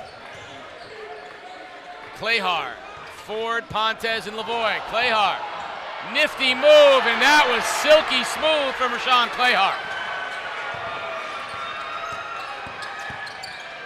Hall picks up the dribble, finds Young, and Young can't catch it. That's a couple times Whalers bigs have just not been able to catch the basketball.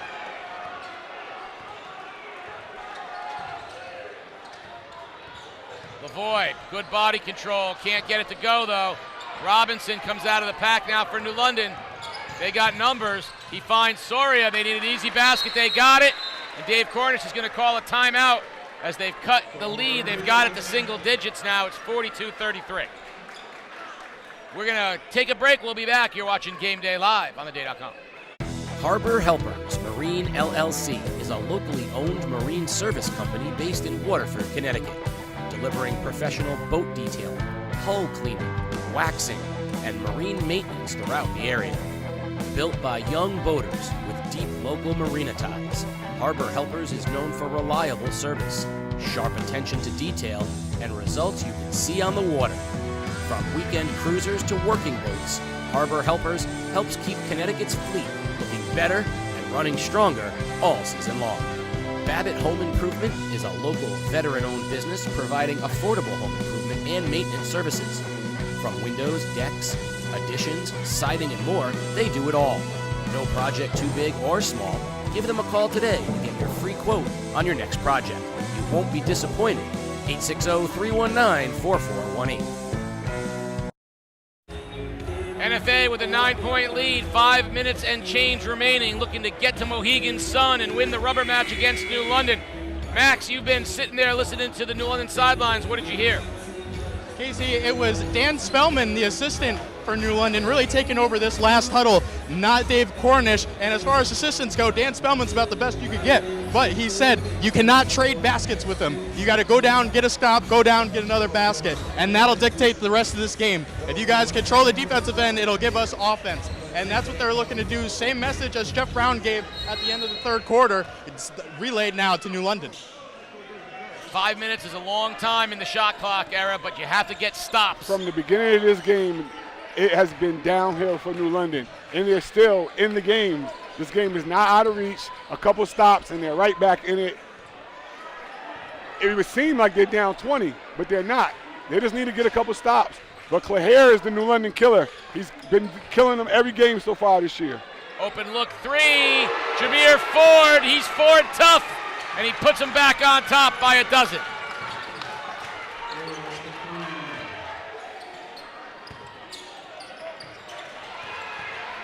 Turnover the other direction. NFA. Lavoie, no good. Put back Ford. And the opposite of what New London wanted. Instead, they came out, didn't get stops, turned it over, and it's 14. Instead of trying to do it together and run something, they're going to start playing individual one-on-one basketball, and that's never going to be all right. That's not going to turn out good in their favor.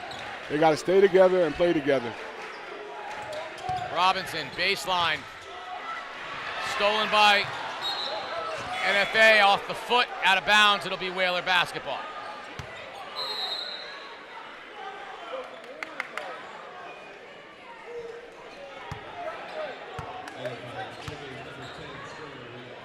Robinson will inbound. Time running out right now on the Whalers, under 4 minutes to go.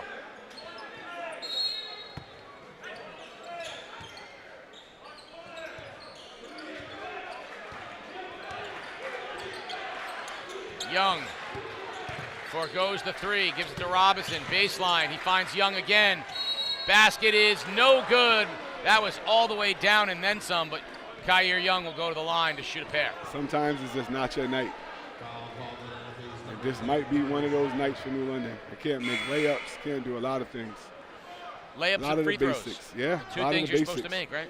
A lot of the basics, and NFA is knocking down big shot after big shot, making big plays, sharing the ball, playing together. Kyer Young will shoot a pair of free throws, brought to you by Phillies. Remember, if you go into Phillies and say every day is game day, you get 10% off the league's best cheesesteak. Somebody, Stringer fouled out. Coach Brown's taking his time that he's allotted to make the sub. Of course, after this one, the second of our two Division I boys semifinals, the Division II champion Killingly Trailblazers and the Division I champion Fitch Falcons. And they'll go at it after this one, scheduled for 6 o'clock. If you missed earlier, the Division II boys played out true to form, Stonington and Griswold, and they will face each other on Monday in the ECC final at Mohegan Sun. On the girls' side of things, Plainfield and Griswold will play in the Division II girls final, and Woodstock is up 20 right now, trying to punch the first ticket to the D1 final. Woodstock has closed that one out, so Woodstock on the way to the finals. The last remaining semifinal, New London and Ledyard over at Fitch.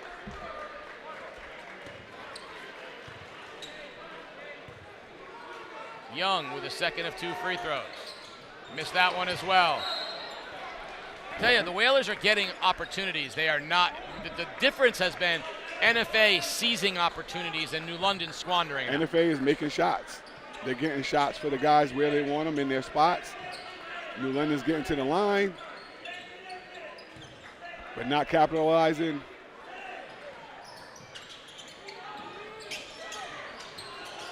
Got to get it in. Soria picks the dribble up. No foul. Young, Robinson, everyone's touching it now. Soria kicks across. Hall with an open three. That's no good. Soria gets the rebound.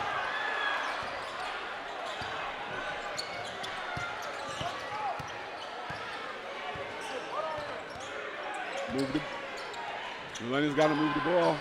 Robinson with a rare three, no good. Dixon with the rebound. Robinson has to take that shot. That's not a bad shot for him. That's a good shot. He just got to shoot it confidently. They've been giving it to him all year long. He just got to start shooting it. And then Keon Dixon got the rebound. Like I said earlier, that might be their best offense because they ain't running anything good right now. Timeout, Dave Cornish, as he wants to talk things over. It's a 30-second timeout, and it's brought to you by CRAC. Struggling? It's okay to pause. Call a timeout and reach out for help.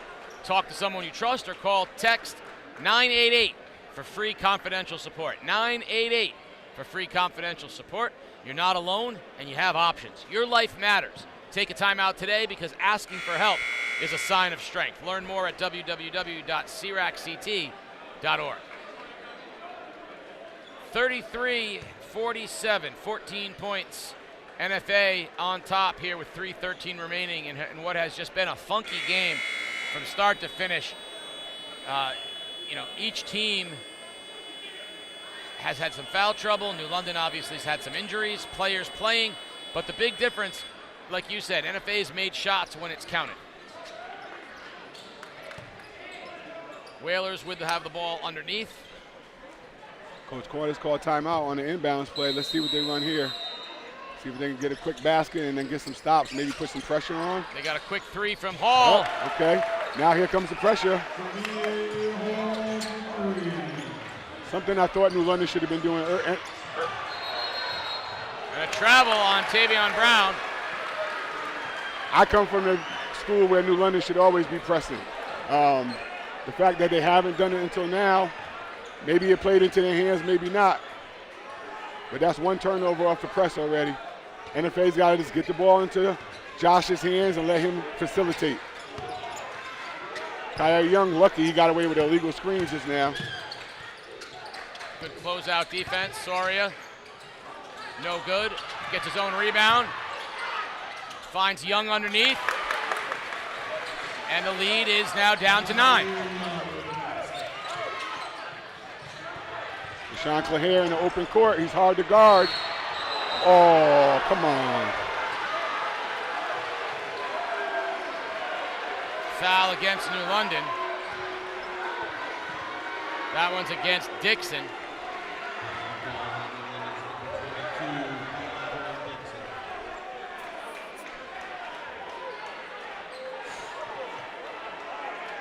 So underneath, they'll have it with Ford. So NFA got bailed out on that one. Looks like they was about to turn it over. The pressure seemed to work 2 possessions in a row for New London. They need a stop right here, out of bounds play. Nice look, no good. Out of bounds, off Lavoie, it'll be Whaler basketball.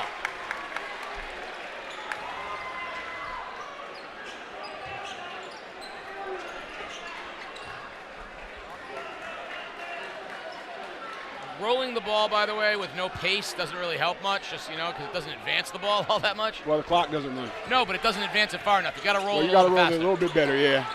Robinson for 3, no good. Young up high for the rebound. New London's Put back best is good. offense. Take a shot and miss it and get the rebound. That's New London's best offense right now. Down to 7. Nice split by Clayhar, and he scores at the basket. The New London killer. 2 games, now 3 games in a row. Clayhar has been big. Hall for the long 3, got it. Cut it to 6, 2 minutes. 6 with 2 minutes, the Whalers are in it. Timeout. And they're playing under pressure. Every game has been like this between these two teams. We had 2 overtime games in the first 2, and now we got a 6-point game. 2 minutes left. This timeout is brought to you by CRAC. When stress hits, it's easy to reach for a vape, but there's a better choice. At CRAC, we believe prevention starts with a simple step, taking a timeout. Pausing to breathe and reset can help you fight cravings and stay in control. Timeouts aren't a weakness, they're a strategy for strength and health. Learn more at www.cracct.org. Take a timeout, stay vape free. Before the game, we didn't know how this thing was going to play out, but we knew that these 2 teams were going to trade blows until the very end. NFA's Michael Farrell said, "What's your prediction?" And I said, "It'll be a 3-point game with 2 minutes left." I was wrong. It's a 6-point game with 2 minutes left. But NFA has a tendency to play close games. They have played 11 games this year decided by 10 or fewer points. They're 6-5 in those games. There's Michael Farrell. Now, New London's issue has been they have struggled to close when they've had a lead. They've done very well at coming back from behind, but they haven't closed with a lead. That means there's a recipe for this game to want to be close.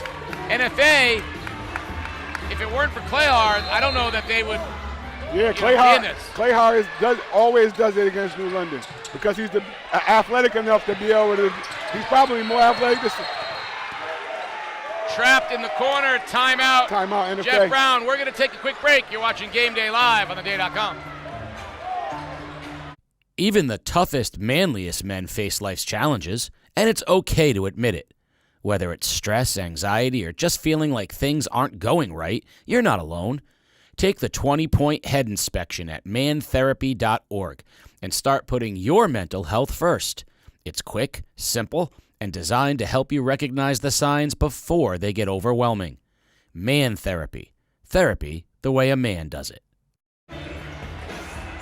Game Day is brought to you by the Guard Arts Center. The Breeze Line Winter Cinema Series season passes are still available by visiting guardarts.org.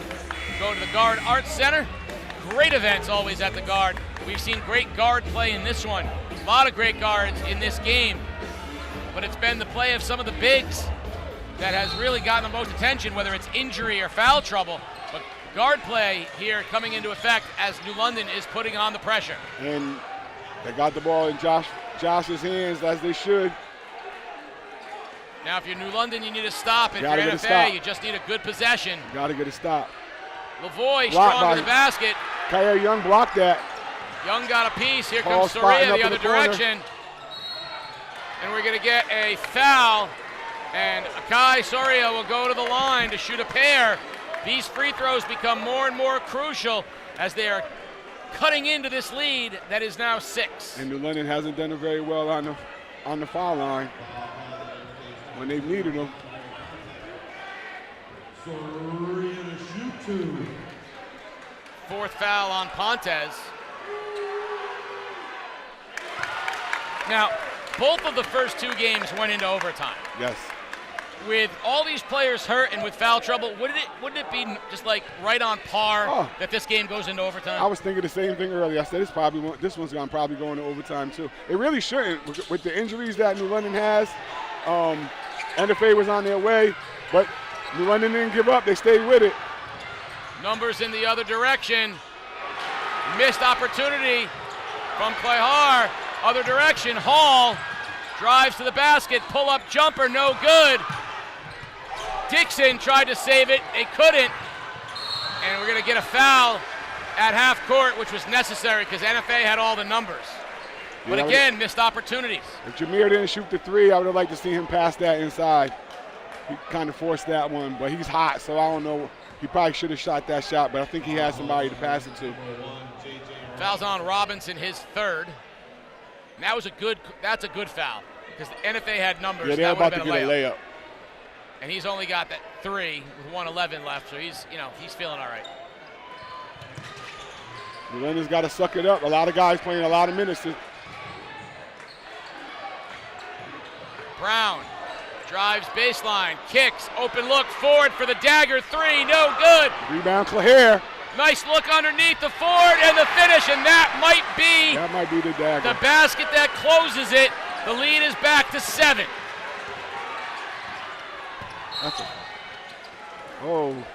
Young will go to the line and shoot 2. Josh is hurt. And we can't have another knee injury. Come on, guys. Please, not another injury for a knee. Getting helped up from his teammates.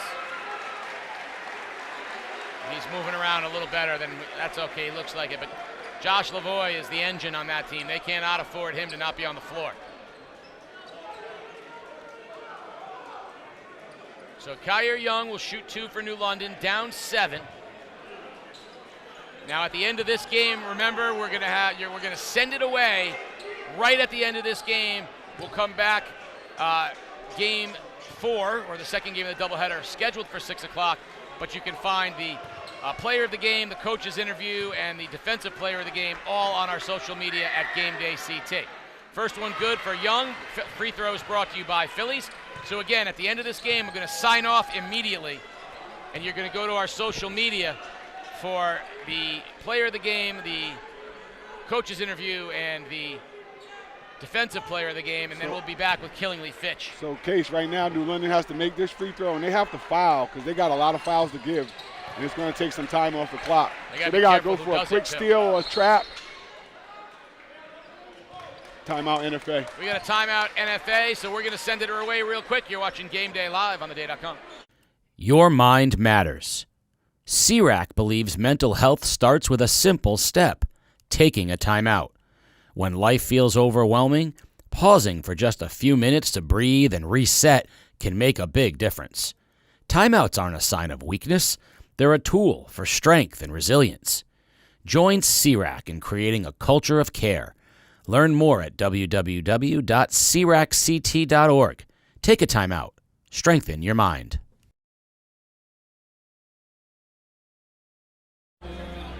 We're back. 5-point NFA lead, 46 seconds remaining in this one. It's coming down the wire. New London needs steals and not even stops. They need steals and missed free throws from NFA. Otherwise, they're not going to get the ball back. Yeah, they have to go for steals, and they got a foul. And then 46 seconds down 5. They got 3 fouls to give until NFA starts to shoot. So go for the steal first. The way this game's been officiated, you never know if they're going to call it. So if you get a little arm or a little hand in there when you're going for the steal, so what? Soria and Young both in foul trouble, as is Dixon for New London. They all have a bunch. Ford to inbound underneath.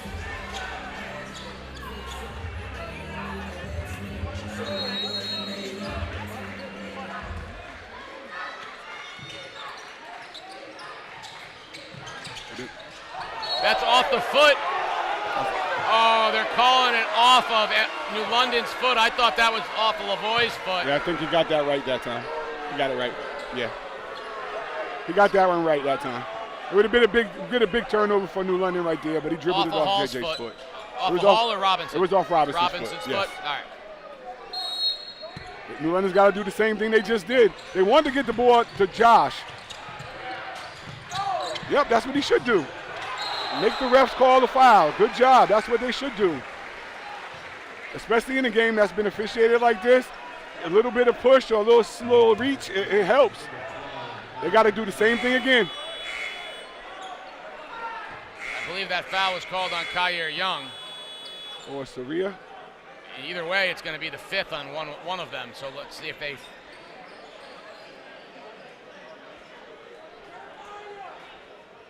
So they're sorting it out right now. Looks like that's going to be the 5th foul on Kyer Young.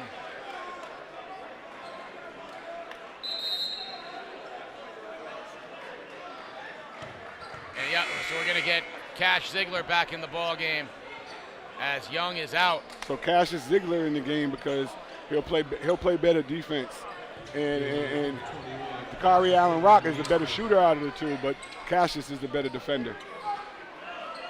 A little older, a little stronger.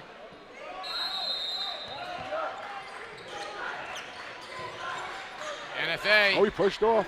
Oh, we're going to get a foul. What's he going to call? Waiting to hear the foul call. It could go either way. This could go either Robinson? way. Oh, of course. And they're calling it on J.J. Robinson. That's his 4th. As he and Lavoie went up for it together like a defensive back and a receiver. That one could have went either way.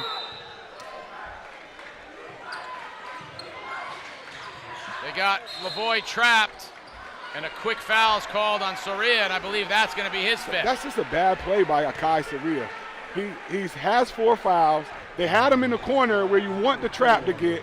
Instead of trapping him, he reaches in and fouls him. So now he's out of the game, and you put NFA's possibly best free throw shooter at the line. So Pesoria's not out of the game yet, so Oh, maybe they're okay. saying that's 4. Well, that's a good thing, but even still, he had him in the corner. He should have just trapped. He shouldn't have gave up the foul. So they're saying he has 4, but now, like you said, more importantly, Lavoie, the best free throw shooter for the Wildcats, at the line. And he's been to the line a lot this year. Rattles the first one home, and Alan Rock checks into the game for New London. Does he need the offense? Offense, coming the other way. defense, right here. New London's got to find the open man out here. We can't have somebody coming down trying to just get it all on their own. You got to find the guy with the, and then they get an offensive rebound. Rashawn Clahere, the New London killer, 3 games in a row.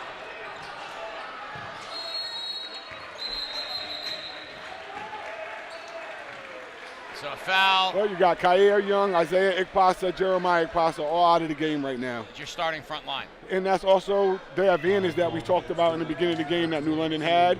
It just didn't pan out today with those 3. Foul trouble and injuries. Jameer Ford will go to the line to shoot a pair of free throws, brought to you by Phillies. And you still got Jameer Hall, who can shoot the 3, but don't forget, New London also lost his brother, Amir Hall, earlier to an injury, a foot injury. Yeah, he was out for the season. If he was there right now, New London would have 2 shooters in to possibly help bring them back. Yeah, snake bit season for the Whalers from an injury standpoint, and Jameer Ford knocking down that one.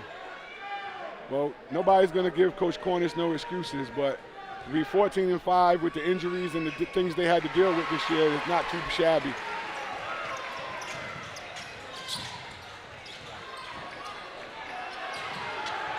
Too much dribbling. This is what I was talking about. Quick trigger That 3, shot. bang from Dakari Allen That's Rock. what he can do. That's what he can do. He got a pretty jump shot. Lead is down to 5, 19 seconds left. We'll take a quick break. You're watching Game Day Live on theday.com. When life feels overwhelming, call a timeout. Step back, breathe, and remember, you don't have to face life alone. At CRAC, we believe connection is prevention. Reach out to a friend, a family member, or someone you trust. Take a timeout. Make a connection. It can change your day. Learn more at www.cracct.org.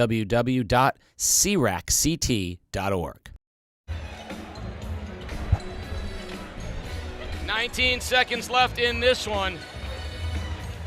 Winner punches their ticket to the Mohegan Sun. Loser gets ready for the state tournament. Game 2, Killingly Fitch on the heels of this one. Now, when this game is over, we're going to sign off immediately. And then you'll have to go to Game Day CT for the Roberto's Log Cabin Player of the Game Day, the Harbor Helpers Defensive Player of the Game, and the Waterford Dental Health Coaches Interview, all of which will be on Game Day CT. And then you're going to want to come back at 6 o'clock for Killingly and Fitch in the other semifinal. This one's not over. To quote the Princess Bride, they're not dead, they're just mostly dead. New London is almost out of it, but 19 seconds, we've seen weirder things happen. Oh, they definitely could make a play. You get a steal and a layup right here, now it's a 3-point game. And a timeout. Full timeout taken, so we'll take a break. You're watching Game Day Live on theday.com. Even the toughest, manliest men face life's challenges, and it's okay to admit it. Whether it's stress, anxiety, or just feeling like things aren't going right, you're not alone. Take the 20-point head inspection at mantherapy.org and start putting your mental health first. It's quick, simple, and designed to help you recognize the signs before they get overwhelming. Man Therapy. Therapy the way a man does it. Oh. We are back with 5 points separating New London and NFA and 19 seconds on the clock.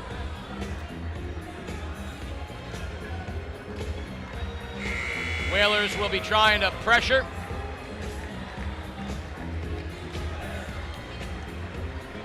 In the crowd, the Griswold Wolverines heading to Mohegan Sun Monday to play against Stonington in round 3 of theirs.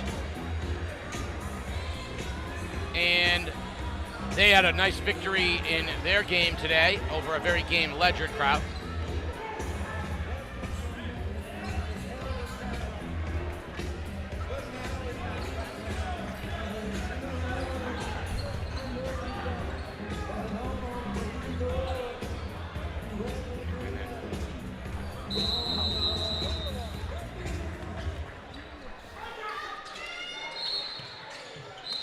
Another whistle.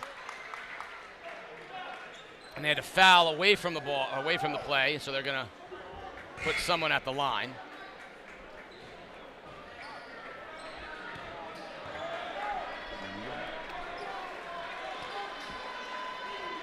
Pontes goes to the line for NFA for a pair of free throws by Phillies.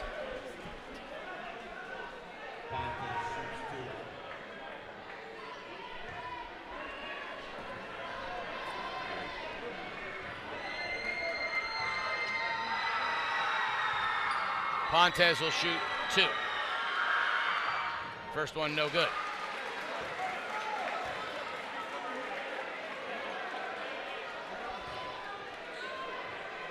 One more for Jayandre Pontes.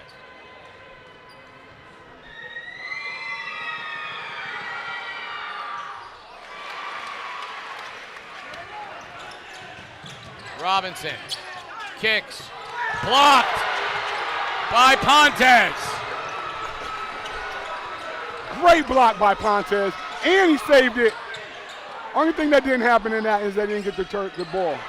Dixon, Hall for 3, no good, and there it is. The NFA Wildcats, 55-49, have beaten the New London Whalers and punched their ticket to the Mohegan Sun. We'll be back at 6 o'clock with the Killingly and Fitch game, but in the meantime, go to our social media at Game Day CT and check out all of the interviews and post-game. You're watching Game Day live on theday.com. Game Day is brought to you by Waterford Dental Health. Gear up for game day with a winning smile from Waterford Dental Health. Located in Waterford, we're your go-to for top-notch dental care in a relaxed, friendly setting. Whether you need a routine checkup, a cosmetic boost, or advanced treatment, our experienced team has you covered. Enjoy the game with confidence and comfort. Schedule your appointment today. Waterford Dental Health, where your smile is our top priority. Visit us online or call now to book. Nestled in the woods of Lebanon, Connecticut, Roberto's Log Cabin is the cozy, rustic home of comfort food. Family owned and operated, the Cabin, as it is fondly known, offers a diverse menu of hearty fare from burgers to the best ribs in the state. Come check out the Hallway of History in the newly renovated tavern, sample the diverse menu, craft beers, great cocktails, all while watching your favorite sports on one of their 10 TVs. Stop in and see Rob. Tell him Game Day sent you. Pave the way for your students' financial success with a MySci account from Scient Federal Credit Union. Open a high-yield MySci savings account today and help support a positive financial future for your student. Visit scientfcu.org to learn more.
The following is a presentation of The Day.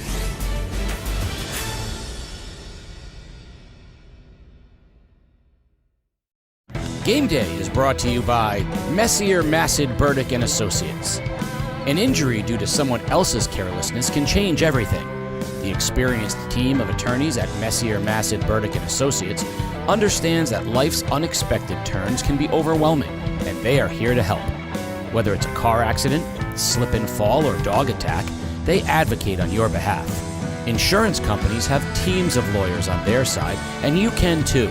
They hope you never need their services, but they are here if you do. Call Messier, Massad, Burdick and Associates today at 860-MMB-TEAM or visit mmbteam.com. Messier, Massad, Burdick and Associates. Why have one attorney when you can have a team? The Division II champion, Killingly Trailblazers. The Division I champion, Fitch Falcons. A spot in the finals at Mohegan Sun on the line. The John T. Conway Gymnasium at New London High School filling up. The anticipation building, and all the action will be live on game day. Casey O'Neill along with Holly McCalla. And we saw NFA punch its ticket to Mohegan Sun with a victory over New London in the other semi. Now we have a rematch of a game we had on game day earlier this year. The Killingly Trailblazers, champions of Division II, and the Fitch Falcons, champions of Division I. Fitch won that game easily. Killingly is going to have to try to do something different if they want to hang in this one. Yeah, I rewatched that game last night, and there couldn't be two more different teams on how they need to control the game. You have Killingly, who needs to be very methodical, play old school basketball, slow it down. They cannot let Fitch turn this into a track meet. Killingly also has to limit their turnovers. They had quite a few in that first game. They got to take care of the basketball. And I don't want to see Fitch rely too much on their athleticism. They're going to need to make sure that they're dribble penetrating, passing out away, and then eventually, their longer shots will come too. I expect KK and, of course, X to have big games, and, they're the ones that are going to make it happen on the offensive end for Fitch. Well, the guy that's making it happen on the sidelines for us is Max Adams. Max, welcome to Game 4, the finale tonight here in D1. Casey, the end of our marathon and the main event, if you will, for the ECC semifinal today. You got the Fitch Falcons with Kareem Brown trying to go from the Skills Academy to the Sun. And in his first year as head coach, he's got these Falcons the #1 seed and the ECC division champs for the regular season, that is. In the postseason, all that stands in the way is Jim Crabtree's guys and the Killingly Redmen that are going to be led by a pair of Quins, Sumner and Crowley, to look to try to get past this very good Fitch team. They're going to have to match Xavier Good's star power and Kareem Brown's coaching ability to get to the Sun and pull off the upset. Casey, let's see if we get one today as this main event gets on our way. Well, we say the Trailblazers wins with the Quins. Sumner and Crowley is the way they'll get there. For the Falcons, it's been an interesting season for them. They have the star power for sure, the big three of Xavier Good, Caden Simons-Gaskin, Sakis Reels. Charlie Giancopoulos has been great for them in the middle, but it's been some of the role players that have stepped up over the course of the season, and they have gotten great time from Gabe to Dios. They've gotten good time from Jamel Stone and Bryce Williams and Gabriel Georges. So Fitch expanding its roster at a time when it's necessary, because we saw earlier in the first one of these, Holly, where New London had 4 guys on the floor that really didn't play a lot during the regular season because injuries, foul trouble. They had to reach deep. Fitch might be better prepared at any point in the season if they have to do that. Yeah, I would agree. They are definitely able to go deeper on their bench. And Killingly, not so much. They only run about 7, maybe 8 players. So it'll be interesting what this stamina test will be. And hopefully we've got a good game ahead of us. Xavier Good will get a lot of attention tonight, but that young man, Caden Simons-Gaskin, has been the motor. He has been the playmaker for the Falcons. Sakis Reels fills it up.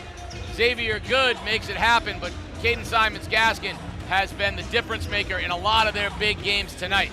For Killingly, obviously 1,000-point scorer Quinn Crowley, the big man underneath Quinn Sumner. Lots of people to like, so let's take a moment to meet all the players in tonight's game, brought to you by Mike Whalen and Farmers Insurance. Drew Seifert, Putnam Middle School. Grayson Marquez, Killingly Intermediate. Ethan Hall, Killingly Intermediate. Zachary Lackner, Brooklyn Middle School. Jake Bejo, the St. James School. Aiden Lamont, Griswold Middle School. Quinn Crowley, Killingly Intermediate. Peter Kazanzas, Brooklyn Middle School. Jacob Long, Killingly Intermediate. Trevor Galarza, Killingly Intermediate. Roger Pelletier, Killingly Intermediate. Gabriel Domkowski, Killingly Intermediate. Quinn Sumner, the St. James School. Mason Parker, Brooklyn Middle School. Caden Summers Gaskin, Winthrop Elementary. Keith Reels, SB Butler Elementary. Xavier Good, Nathan Hale Elementary. Charlie Giannakopoulos, SB Butler. Shea Sebastian Smalls, Pine Point School. Gabriel Dios, SB Butler Elementary School. Nazay Tyler, School 22 Elementary School. Mason Williams, Northeast Academy. Adam Fleming, Northeast Academy Elementary. Gabriel Georges, SB Butler Elementary School. Joseph Ranowski, Pine Point School. Michael Whalen of Farmers Insurance in Niantic is a longtime resident of Connecticut. With over 30 years of experience within the insurance and financial services industry, Michael Whalen of Farmers in Niantic has built his agency with a strong focus on helping the community address their insurance needs. Whether you're looking for affordable home insurance, auto insurance, recreational coverage, or life insurance to protect your family, stop by the office located just by Midway Plaza in Niantic or call 860-850-4416. Players need endurance, and Mike Whalen puts the endurance in your insurance. Call him today. Tonight, as it's been all season long, your free throws brought to you by Phillies. Phillies, home of the ECC's best cheesesteak, has a brand new location across from the subbase in Groton. There and at all the Phillies locations, if you say every day is game day, you get 10% off your cheesesteak. They're always hiring, and you can join the Phillies family. Check out the website, therealphillies.com. All timeouts brought to you by CRAC. When life is overwhelming, take a timeout. Find a connection. It's a sign of strength. If you have more information that you're interested in, www.cracct.org.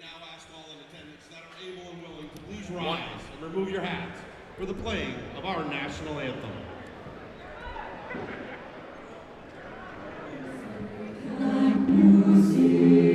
By the dawn's early light, what so proudly we hailed at the twilight's last gleaming, whose broad stripes and bright stars through the perilous fight, o'er the ramparts we watched were so gallantly streaming, and the rockets fell glad, the bombs bursting in air, gave proof through the night that our flag was still there.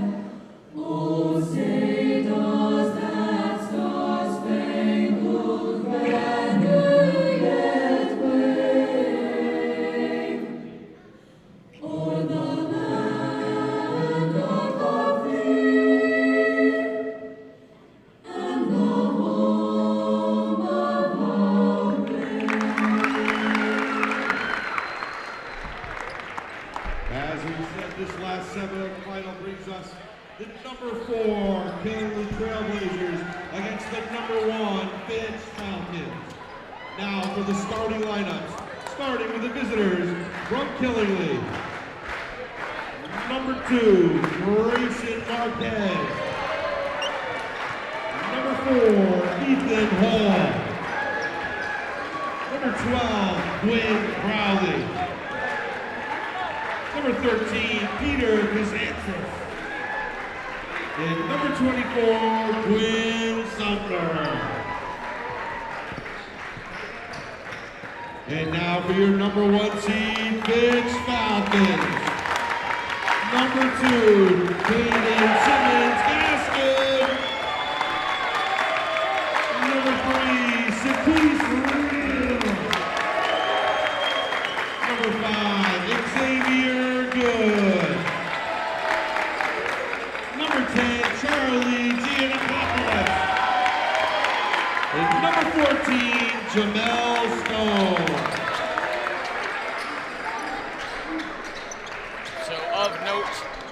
In this one, Shane Sebastian Smalls is in uniform. He was out for a while, injured with a knee injury for the Falcons. He is dressed and in uniform. He does have a heavy knee brace on. We have no word on whether or not he'll be playing in tonight's ball game, but it's good to see him on the bench. Killingly will start Marquez, Hall, Crowley, Kazantzis, and Sumner. Quinn Crowley, of course, the 1,000-point scorer, only a junior, and what a great guard he is. You know, great guard play is brought to you by the Guard Arts Center. The Breeze Line Winter Cinema Series season passes are still available by visiting guardarts.org. Opening tip brought to you by NFA. If you live in Eastern Connecticut, you belong at Norwich Free Academy. From college prep and career pipelines to arts, athletics, and tech programs, NFA offers more opportunities than any other high school in the region. Financial aid is available for those who qualify. Engage your future at NFA. Visit nfaschool.org. Simons Gaskin, Reels, Good, Giancopoulos, and Stone, your starters for Fitch. Giancopoulos will jump with Quinn Sumner. And Stone passes off to Good, and we're underway. All right, let's see. Looks like we're starting off in man defense. See how long Killingly is able to maintain this.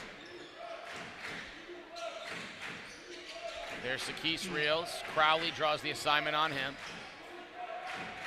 Now Giancopoulos away from the basket, up to Simons Gaskin.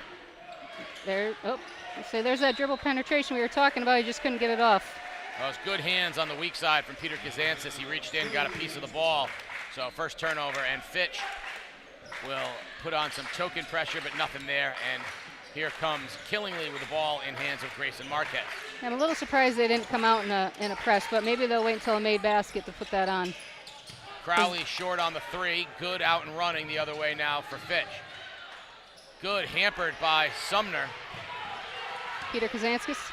And Sumner running the floor, but a weak side block from Good. X was everywhere on that play.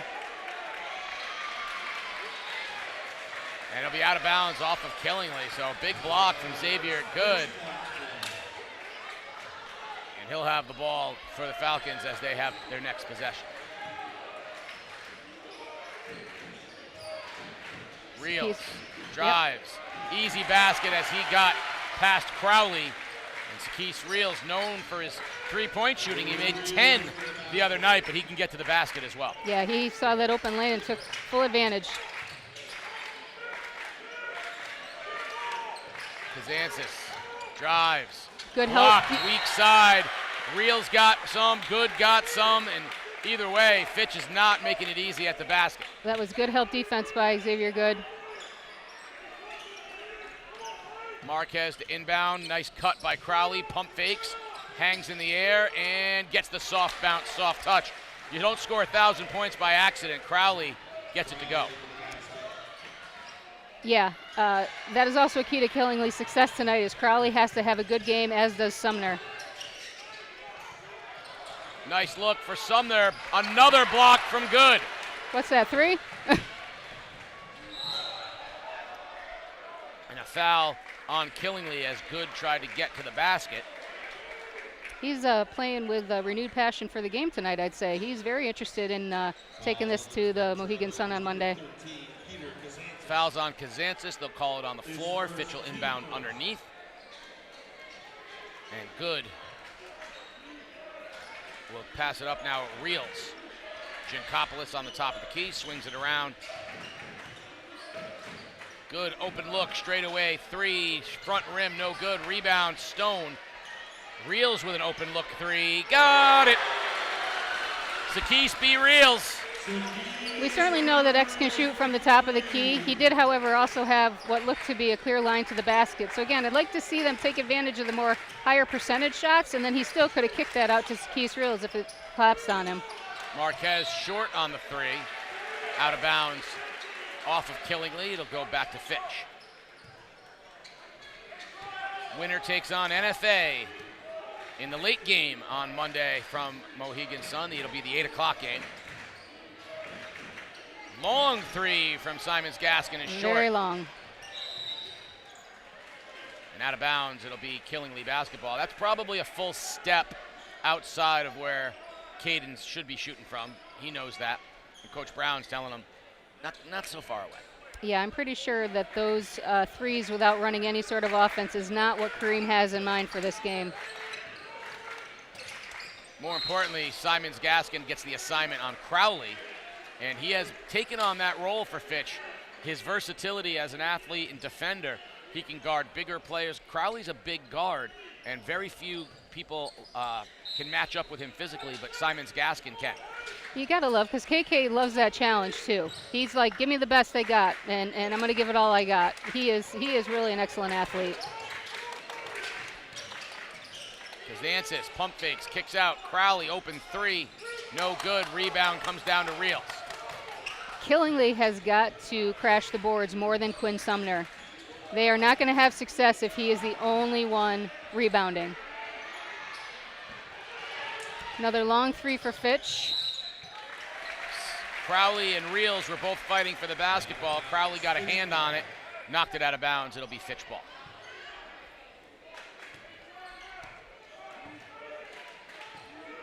Good sizing up Kazantzis, crosses him over, gets a body and thinks better of it.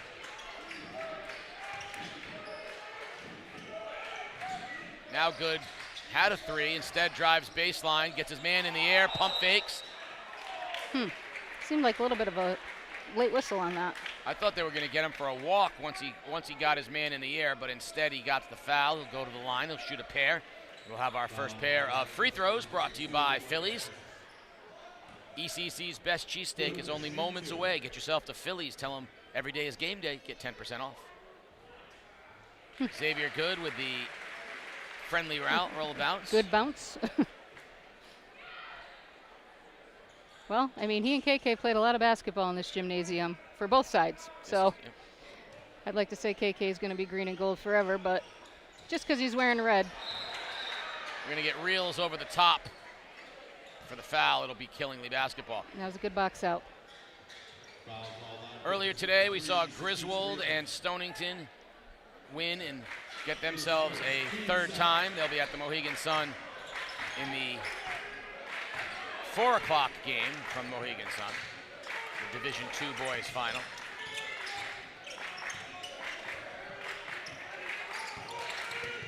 Marquez drives the left-hander. A lot of dribbling, but he's got a good handle.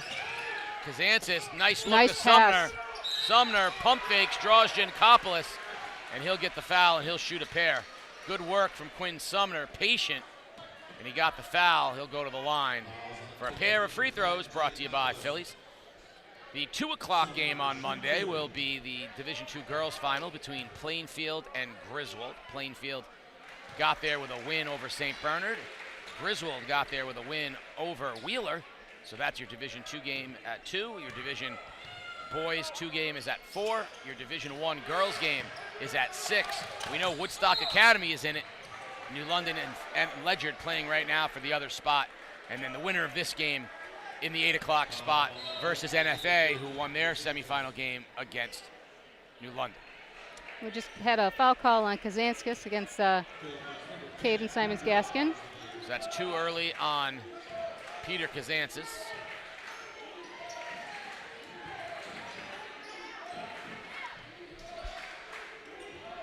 And it looks... Giancopoulos in the high post, kicks out to Good. Nice step in, Marquez, but Caden Simons Gaskin beats him to the ball. Marquez was close to the steal. Shot clock down under 5. Good pulls up from the elbow, short. Rebound, Crowley. It's a little bit of a fadeaway for X. I'd like to see him go a little more straight up, because I think that's what took away from that shot going in. Jake Bedreau into the game for Killingly. He's the one that came down with that ball, driving to the basket, and denied is Crowley. Up ahead now, Stone.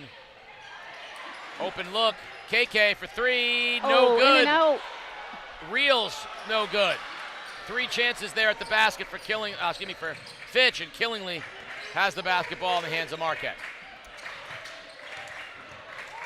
Killingly's really got to get some offense going. They seem to be a little tight. You know, where 5 minutes almost into this game, or over 5 minutes into this game. They have 3 points, so. Sakis Reels with the quick trigger three. Didn't touch anything but the bottom of the net. 9-3 and a timeout. Killingly with the timeout, and this timeout is brought to you by CRAC. When life feels overwhelming, call a timeout. Step back, breathe, and remember you don't have to face life alone. At CRAC, we believe connection is prevention. So reach out to a friend, a family member, or someone you trust. Take a timeout, make a connection. It can change your day. Learn more at www.cracct.org. Big basket, so Killingly with 2 threes from Reels, and he had 10 the other night. I had a text message from Michael Farrell from Fitch, from NFA saying, hey, my guy hit 9 3-pointers tonight, school record, and it still wasn't good enough. Still wasn't enough. He goes, Sakis at 10. So, a lot of 3-pointers. Max, you were over there listening in on the huddle. What did you hear from Coach Crabtree? Coach Crabtree kept it short, kept it brief. This is what we thought it was going to be. If we're going to let them shoot wide open shots the whole game, they're going to run us out of the gym. Time to adjust, time to get physical, and get a stop. Steal the other direction. Here comes Simons Gaskin. And a good step in from Ethan Hall. Reached in, drew the foul. However, so Simons Gaskin gets the foul on Hall. See if they call that on the floor, which looks like Gaskin's going to the line to shoot a pair. So 2 free throws brought to you by Phillies. I was happy to see Killingly get back well on that transition basketball there, because they did really struggle with that in the first game against Fitch earlier in the season as well, which is what we talk about. We don't want Fitch to run them out of the gym, and obviously they saw that on tape as well. But again, I worry about stamina because they don't go as deep into their bench as the Falcons do. 1 of 2 for Simons Gaskin, 7-point lead for the Falcons.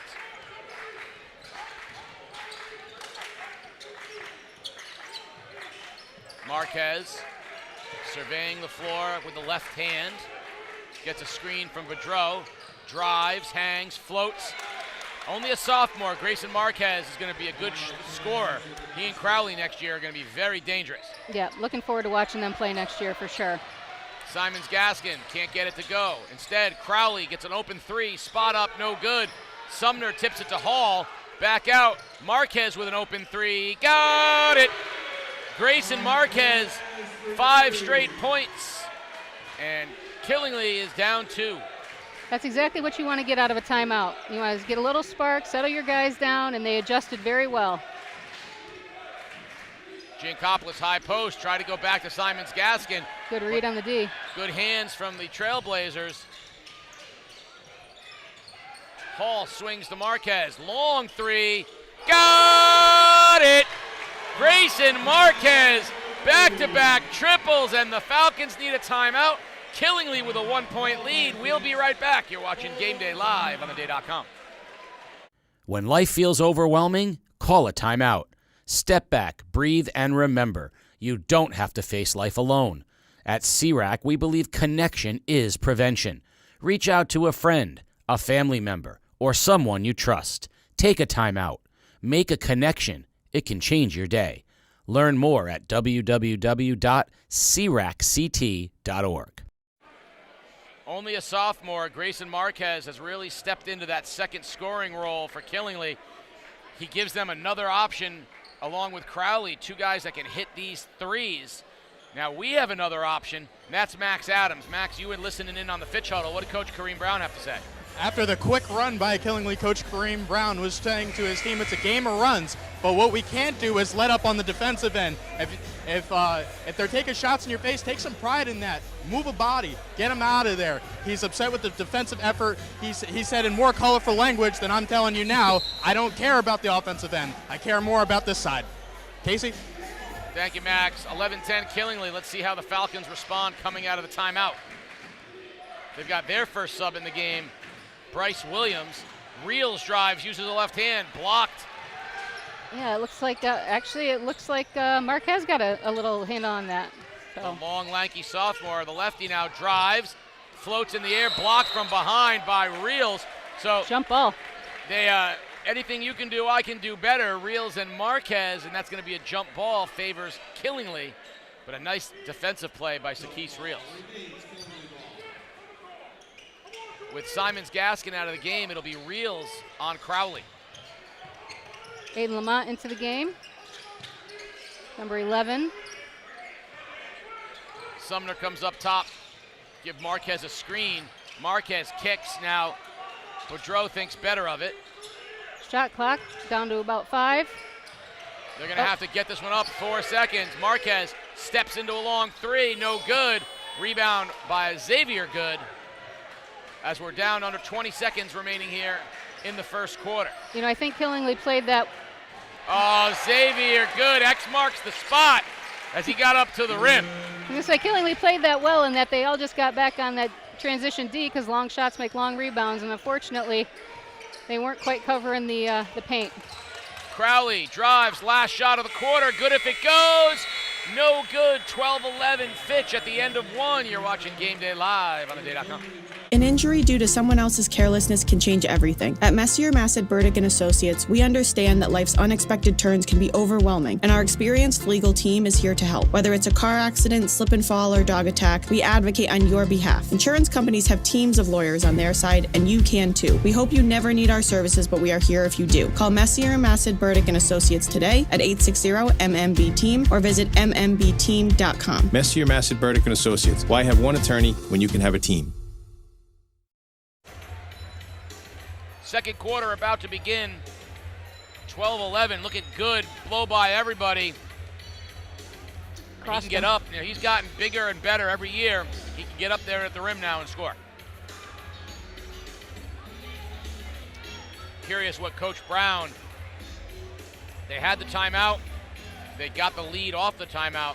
Be interested to see what he had to say. Max, you were listening in to Coach Brown again. What do you have to say there at the end of the quarter? This time around, it was more about rebounding and moving the ball. He said that if we can't keep the ball moving, we're not going to get good shots, and they're going to run with us the whole game. Make it not a problem and get it going on offense now. Suddenly he cares about that end of the floor, Casey. Well, once you get the lead, you want to keep it. 12-11 Fitch. They've got the basketball coming out of the quarter break. Gabriel Great ball George, movement. George is into the game, but Stone knocks it down. Big three-pointer, 4-point lead for the Falcons. That's exactly the ball movement you want in that. They did a great job on that. And so many threats on the perimeter for Fitch. Oh. Errant pass from Lamont. Ironically, he was looking for his football teammate, but they go the other way. Sumner throws it to him. That's what he was saying. He goes, I was trying to play quarterback. Good. Gets it back up top. 3. Good. Bryce Williams. Just like that, it's 7-point Fitch lead. And that's what we're saying. They got so many weapons from the perimeter. It's just, it's hard to guard. And Fitch always has really balanced scoring. That's a nice pass. Great look from Marquez to Sumner, but he couldn't finish it.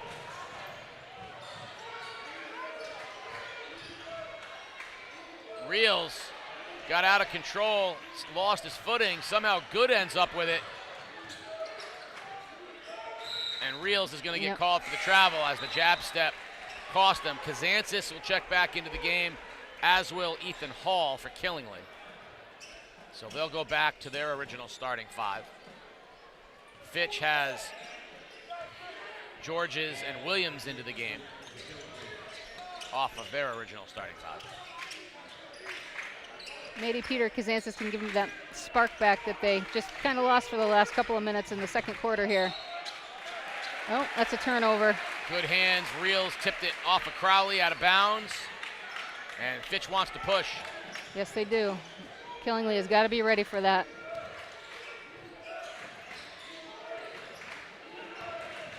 Good. Drives, hangs with a floater.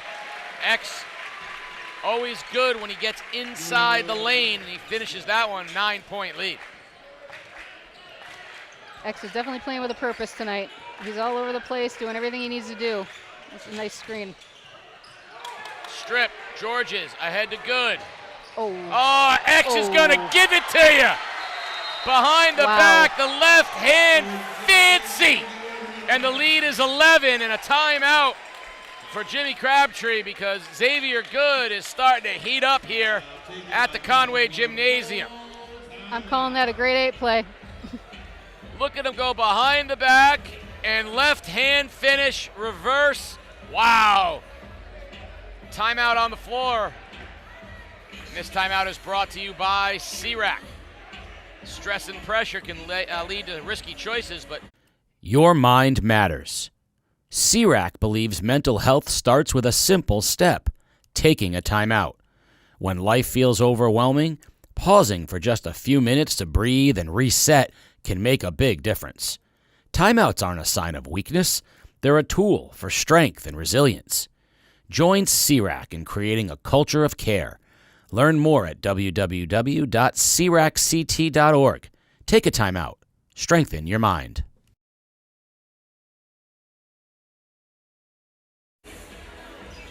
22-11. Falcons up to their biggest lead of the game. Max, Coach Crabtree called the timeout. He could not be happy about that little run that Fitch went on. Very animated Jim Crabtree just in that huddle. He was upset with the lack of ball movement and the lack of hard screens. He told them, bang somebody, put your body into somebody and stop being scared. We're playing scared and it shows in the scoreboard right now. There's only one way to change it, and that's the message that his Red Men are going to have to turn around to get back into this game after a quick run to start the second quarter. Marquez gets a screen from Sumner. Oh boy, turnout. Trailblazers need a basket. Instead, they turn it over. Good. Another left-hand finish. X is going to rock and X is going to roll, and that time he puts them up 13. Killingly has got to get their wits about them because they're starting to turn over the ball quite a bit, and there was almost another one, and that was a definite problem in the first game. Sumner hangs at the basket, draws the foul on Reels, and will get the and one. So a streak run breaker there by Quinn Sumner. He'll get a bonus free throw brought to you by Phillies. Yeah, they really needed that. And Sumner, you know, you can definitely tell that he is a quarterback for a high caliber team because he is cool as a cucumber regardless of what the game is throwing at him. Now he is committed to where he's going to play quarterback in college. I know where it is, and I'm not telling anybody because I haven't gotten his permission to do so. Reels for three. Good. And Fitch is lighting it up from the outside. Yeah, 11 for Reels. This is not what Killingly needed. Reels will take a break, and Jamel Stone will check back into the ball game. I mean, we didn't want Fitch to turn this into a track meet, and instead they're turning it into a perimeter run out. Hall loses it, picks it up. No good. Rebound, Georges. Fitch's defense is top-notch right now. Williams for an open three, short. Good rebound by Crowley.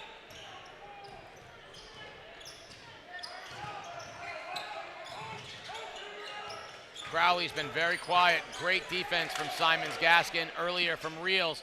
Marquez, though, comes back and knocks down a three, and he has gotten them big looks when they need it. That's a nice answer. Again, still down 11, but they can chip away. They just got to get stops on the defensive end. Xavier Good gets the friendly bounce. And when he's cooking like this, very little can be done. 11 for Good. Yeah, when Xavier is on and everyone else is hitting threes, that's a tough out. Nice look to Hall, just inside the free throw line. He knocks down the open shot. Good. Simons Gasket now good for three. No good, short front iron, good rebound. Kazantzis closed it out. Marquez in the other direction now. You see him using that left. Picked up his dribble. Kazantzis thought about it. Instead, he gives it to Sumner. He's got Georges on him. Marquez will shoot the three. No good. And tipped out of bounds. It'll stay with Killingly. Giancopoulos back into the ball game. He'll replace Georges. Well, Max said that Coach Crabtree said these guys got to start using their screens, and Quinn Sumner is trying to put a body on folks, but the guys aren't necessarily using them as effectively as they should be. Another three from Marquez, no good, but he gets fouled, and he'll go to the line to shoot three. Grayson Marquez, the sophomore, doing a great job keeping Killingly around. His 3 free throws brought to you by Phillies. I want you to go to Phillies. And listen, this is very important now. Go to Phillies. Kick open the door metaphorically. Just open it gently with your arms and say, every day is game day, and you get 10% off a cheesesteak. Marquez misses the first. He'll have 2 more. You know, I wasn't expecting Marquez to be the main offensive threat for Killingly tonight, but thankfully he is. He's kind of keeping them within reach. Although he's missed the first 2 free throws, got to knock those down. Gabe DeDios into the game. Williams will have a seat for the Falcons. Crowley has been very quiet. Both Caden Simons-Gaskin and Sakis Reels have done an excellent job on him. Yeah, he's got to be effective for Killingly. As we said at the beginning of the game, him and Sumner have to have big games for Killingly to pull this out tonight. And with Marquez being their only offensive threat, and a nice steal. Marquez steals, hangs, Crowley with the rebound. Putback is good. He'll draw the foul. So Marquez with the steal, but Simons-Gaskin stayed with him, forced the miss, but nobody was there to box out Crowley. And the big-bodied guard will go to the line to shoot the bonus. It's a Phillies free throw. They've cut it to 8, and this will get him to within 7 if he can knock it down. Marquez is playing like the 6th man right now. Like he's trying to, even though he's the starting point guard, he's trying to keep that spark to get his teammates up to his level that he's playing at right now. Crowley is good. Chipping away. Lead is 7. Killingly needs a stop. Xavier Good has been unstoppable up till now. Yes, he has.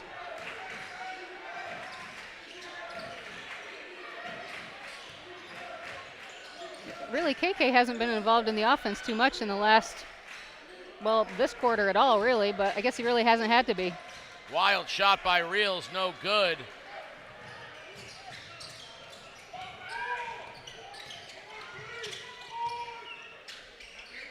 Killingly down 7, needs a solid possession here.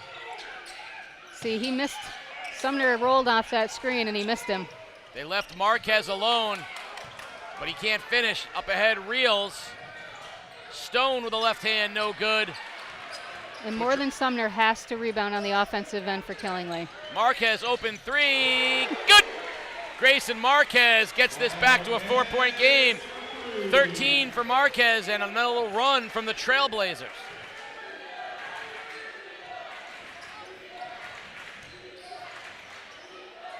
Good, pulls up, no good. He doesn't usually miss that one. All right, let's see what Killingly can do. As we said, chip away. You get a stop and a bucket and a stop and a bucket, and all of a sudden it's a different ball game again. As we say, it's a game of runs. Marquez, and right now it's Killingly's. Marquez had it. That was in and out.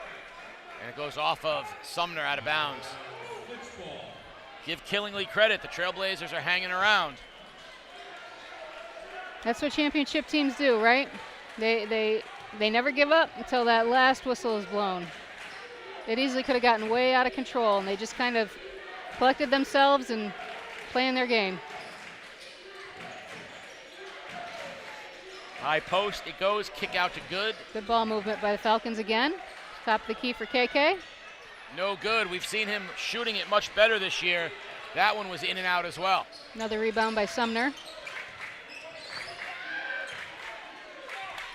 Sumner and Crowley never come out of the game, and this is a game where they are going to be gassed after this. Crowley can't shake Simons-Gaskin, and a nice hands from KK knocks it out of bounds. It's got to be frustrating when you're your team's main offensive threat and you just are having trouble getting the ball off, but that's a credit to KK and his defense. 51 seconds remaining. Shot clock sits at 15. Good look. Crowley tried to draw the foul, and we're going to get a late whistle from the backside official. He's going to call Simons-Gaskin for undercutting Crowley. And I think that was just a savvy basketball move by Crowley. I think KK was in about as good a position as you can be in, but Crowley knew where he needed to go, got on his hip, and he'll shoot a pair of Phillies free throws. I would have rather Quinn just tried to make the layup versus trying to get the and one, because his body was just not at all positioned for making a basket. You know, take the high percentage, take the layup. He's got his knee wrapped up pretty good too. I wonder what that's about. Knocks them both down, cuts the lead to 2. We're going on quite a few minutes here where Fitch hasn't put the ball in the basket. In my house, we call that a New York Knick drought, but we'll see if they can get the last bucket before Good, can't get it to go. Killingly can hold for the last. I think they'd be very, very happy going in with any of the results that can happen here. Down 2, tied, up 1. Yep. I think any of those would make them very happy heading into the half. 9-0 run for the Trailblazers heading into halftime. Good for them. I'm just glad to see they didn't fold up and go home before halftime. It could have happened very easily. Crowley gets to his spot, can't get it to go. Good's got 5 seconds, they still have a chance. Good drives, hangs, and at the buzzer, Xavier Good. He has played great, and it's a 4-point Falcon lead heading into halftime. That was not the turn of events that Killingly was hoping for. A chance to tie, and instead down 4. Yep, again, getting back on that transition defense, and that was not one of 4 options that you gave for the game to go to halftime for Killingly. Max Adams has Coach Kareem Brown. Max. With Coach Kareem Brown. Coach, you take a 4-point lead into the second half, but in the first quarter, you seem pretty perplexed about the defensive effort. Talk to me about what you're seeing out there. Our defense right now is horrible right now. We gave up way too many points right here. Offensively, the ball got to move a little more. Everybody got to touch it. It's too much standing around, going one-on-one. With a trip to the sun on the line now, going into the second half, what does your team need to do to really put them over the edge and get them to dance in the sun on Monday afternoon? Oh, we got to play defense or we won't see the sun, or you might not wake up to see the sun. Thanks, Coach. Good luck in the second half. Oh, that is about as good as it gets heading into halftime from Kareem Brown. Stay tuned for the Waterford Dental Health halftime show. Some features and more. We'll be back with second half action. You're watching Game Day Live on theday.com. Has disaster struck your home? At Messier, Massad, Burdick and Associates, our team of attorneys knows that dealing with insurance companies can be stressful and confusing, and we are here to help. From storm damage to fire or flooding, water leaks, and freezing pipes, we work tirelessly to ensure your full claim is paid. Insurance companies have teams of lawyers on their side, and you can too. Call Messier, Massad, Burdick and Associates today at 860-MMB-TEAM or at mmbteam.com. Messier, Massad, Burdick and Associates. Why have one attorney when you can have a team? This Game Day Player Spotlight, powered by Joshua's Worldwide. That kid is just amazing to watch. And a guy like me, a coach like me, I love shooters. So that's what the joy I get from him is seeing that ball go through the net. Your head coach says you're the best shooter in the state. What do you think about that? I try not to worry about that, but if people say I am, I guess I am. Oh, I seen his development from middle school. Like, I watched the kid play in middle school, and I could just see the way he was shooting the ball that he was gonna be special. His freshman year, I watched him play. We went up to Wyndham, and he probably had about like 25 in the first half. And he was just bombing threes. And I looked at coach and said, hey, listen, this kid gotta move up next game. And from after that next game, he changed the whole dynamic of our team. And I tell him, man, I believe in you. I believe in you. Just like the old Lime game, I told him, like, listen, that ball is gonna come to you, and I believe that you're gonna make this last shot and win the game for us. And it played out exactly how I told him. So art really helps me like express myself in like different ways. So like I went through like a rough time during 6th grade. You know, it was COVID. I was a little bit depressed 6th grade year. So art really like helped me and my sister have a bond. So my sister's like my best friend. Just her showing me different ways how to like see life. So just her way of seeing like the world and everything like that, and what she's going through as like I'm going through too. So just being able to like see both sides and see like the bigger picture really helped me. It helped me with like basketball, cause just being able to like use your mind in basketball and like open up like the floor and everything like that. So like creativity helps you with like that, and like imagination. So it makes you like picture like the defender in front of you if you're like working out by yourself. Yeah, it makes a lot of sense. Now I can see why he's so poised on the court and his composure. Like, he don't get too rattled. Over time, I believe that this kid can go down as one of the greatest shooters in Fitch history. This Game Day Player Spotlight, powered by Joshua's Worldwide. The kid's amazing. He's the true definition of a gym rat. I mean, if he's not on the golf course out of the 12 months a year, which he plays golf 3, he's shooting 500 to 700 shots a day. When I'm in the gym, if I'm here, I'm usually with my dad, and it's usually just a lot of shots. Whether it's on the move, spot shots, off the dribble, it's just a lot of shooting. I probably shoot upwards of like 400 shots every time we get in the gym. It's just a lot of shooting, just really trying to get my shot down. Ready, go! Towards the end of his sophomore year, we saw it in him, and he knew that he wanted to be that next guy that was going to lead this program. You know, we've had the 1,000-point scorers come through, the Luke DeZonias, the Yanni Baribeau, the Johnny Gazansis, Shane Bigelow since I've been here, and he knew that he was going to be next, if not the best out of all of them. When did he first come on your radar? 8th grade, when he was dropping like 38 at a game, and his father was coaching him over there, and everybody was telling me, wait till you get this kid. He can play, he can shoot. He's a true student of the game. Definitely helpful to have him because we do get great leadership coming off that football field. 2 of our captains, Quinn Sumner and Aiden Lamont, bring the winning mentality and what it takes. The little details that they talk about all the time that they use in football that carries over here. But it is a big thing to have Quinn Crowley because it's all about basketball and we needed that one guy. We've had Johnny, we've had Yanni, it was basketball, basketball, basketball. And you get great athletes that come from other sports, but they only play 3 or 4 months a year. You're only gonna go so far. I think we can play with anyone in the league. I think we can play almost with anyone in the state. I think we have a lot of guys that are very skilled, and then we work together very well as a team, moving the ball, and also we have shooters. So I really think we have all we need here to make a run, whether it's in the state tournament or in the ECC tournament. I think we can be as good as anybody in the league. We're getting better every day because due to our leadership, they practice hard every day and want to get better. So those other teams in the league better be getting better every day because the best to come for Kelly is down the road. This Game Day Player Spotlight, powered by Joshua's Worldwide. Growing up, there was an incident that happened at Green Harbor Beach. So after that, my mother was very cautious and very nervous about water. So she instantly turned me into a water baby. Made me had a swimming pool in my house, made me go swimming all the time, taught me how to swim by the time I was age 4.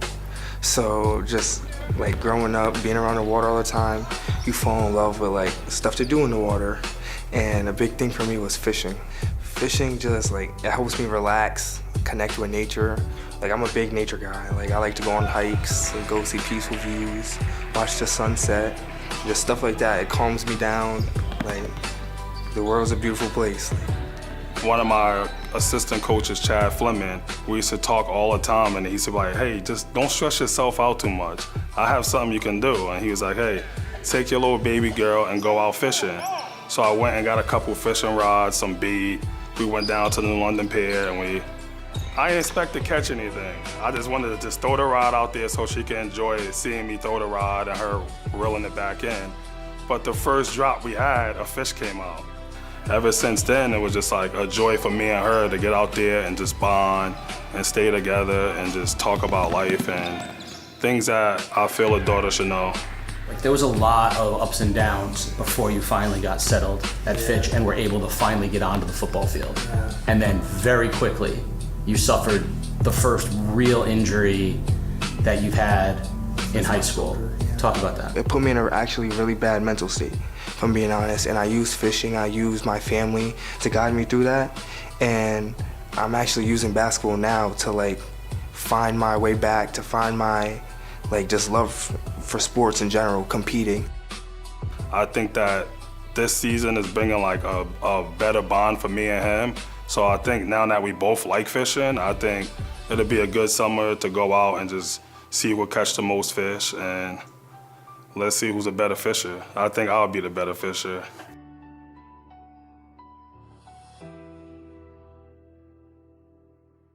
Game Day is brought to you by Waterford Dental Health.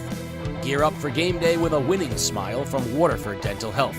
Located in Waterford, we're your go-to for top-notch dental care in a relaxed, friendly setting. Whether you need a routine checkup, a cosmetic boost, or advanced treatment, our experienced team has you covered.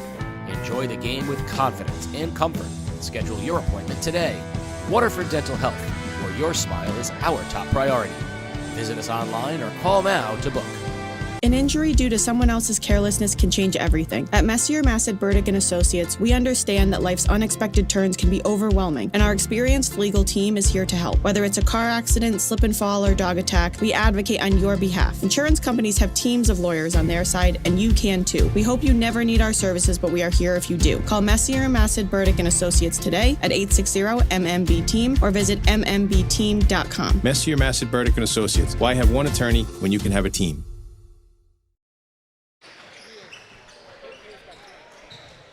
Xavier Good has been doing it all for the Fitch Falcons, including a basket at the end of the first half that got them to a 4-point lead. Coach Kareem Brown not thrilled. We'll see what happens here coming into the second half, and it's brought to you by NFA. You know, if you live in Eastern Connecticut, you belong at Norwich Free Academy. From college prep and career pipelines to arts, athletics, and tech programs, NFA offers more opportunities than any other high school in the region. Financial aid's available for those who qualify, and you can engage your future at NFA. Visit nfaschool.org.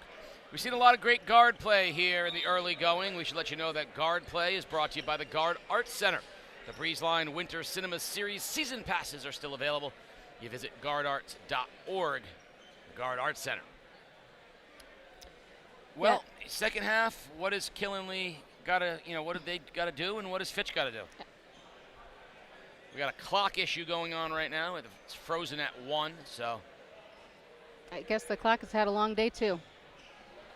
But I think Killingly has to do kind of what they're doing, continue to try to keep the ball as, slow as possible, or, keep Fitch from running up and down the floor and making sure that if it does happen that they are getting back on transition defense. And Fitch, of course, needs to do just the opposite and, of course, continue hitting threes like they are, because everybody's on fire for Fitch today. Yeah, we saw Reels hit some threes. We saw, obviously, Good, Simons Gaskin, Williams comes into the game, Stone. There's definitely more than enough. They're figuring out the clock issue right now, so we're going to send it away real quick, and as soon as they resolve the issue, we'll be back. You're watching Game Day Live on theday.com. Has disaster struck your home?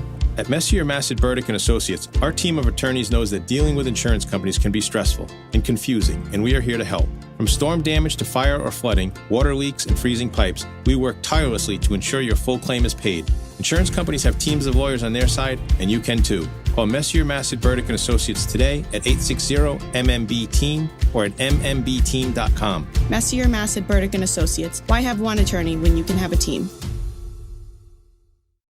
Harbor Helpers Marine LLC is a locally owned marine service company based in Waterford, Connecticut, delivering professional boat detailing, hull cleaning, waxing, and marine maintenance throughout the area. Built by young boaters with deep local marina ties, Harbor Helpers is known for reliable service, sharp attention to detail, and results you can see on the water. From weekend cruisers to working boats, Harbor Helpers helps keep Connecticut's fleet looking better and running stronger all season long. Babbitt Home Improvement is a local veteran-owned business providing affordable home improvement and maintenance services. From windows, decks, additions, siding, and more, they do it all. No project too big or small. Give them a call today to get your free quote on your next project. You won't be disappointed. 860-319-4418. 31-27, Fitch in the Whalers slot on the scoreboard. As we are about to set second half action, there was some issues with the clock, with the book, with the heat, with the floor, with the rafters, but it's all settled down now, and we're ready to start the second half, and it will be Killingly's possession. 16 minutes left to determine who the final team is going to the Sun. 4-point game, it could be anyone's, I suppose.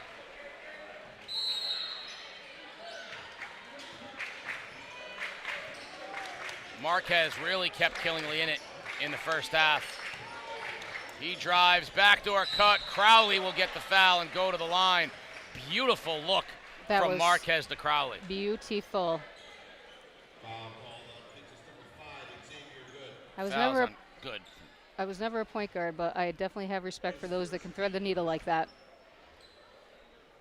So one of the hardest things to do in basketball, and it's no different than a quarterback in football, is making a pass into space, making a pass when no one's open, making a pass when the play hasn't happened yet.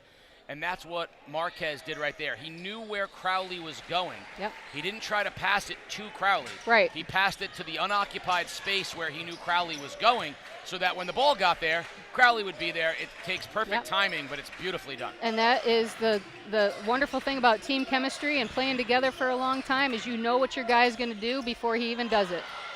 Good, can't get it to go with the left. Nice defense from Sumner.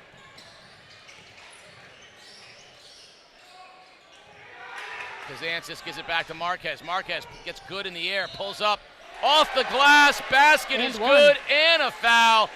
Grayson Marquez making a deposit at the bank. He's going to get a +1, and that could put Killingly back on top. And I've had a lot of +1s in my life, but that's as good as they come right there. Philly's free throw for Marquez. And that's the second foul that quick on Xavier Good. Love the pump fake by Marquez, getting good up in the air. Trailblazers aren't going anywhere. No, they are not. They're up by 1. Good. There's that dribble penetration we talked about.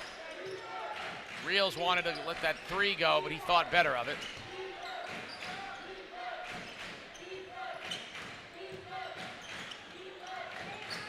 There's that lack of ball movement that Coach Brown was talking about. 4. Reels can't get the 3 to go. Out of bounds, it'll stay with Fitch, and they get a new clock.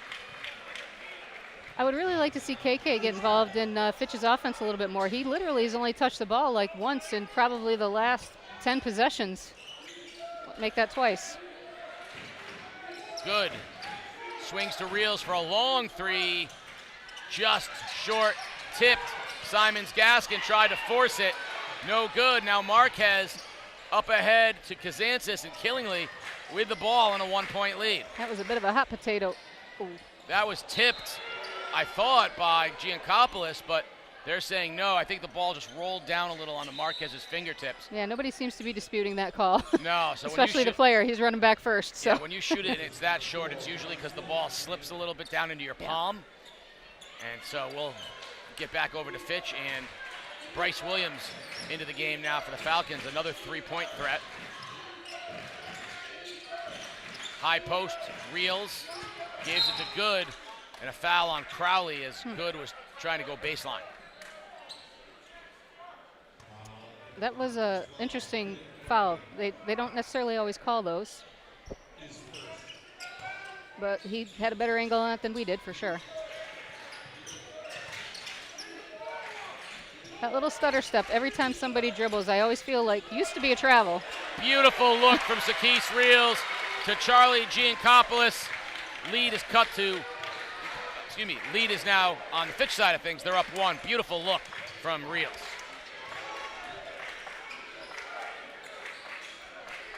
Killingly in no rush, running their offense. You got to use those screens as we talked about, though. Marquez, beautiful look. Sumner, big body, and he finishes at the basket, putting Killingly back on top.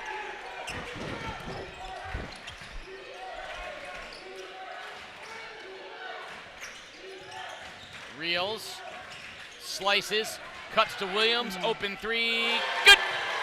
Bryce Williams with the triple puts the Falcons up 2. I mean, you got to love it when your substitute comes in and hits a 3. Williams can shoot it.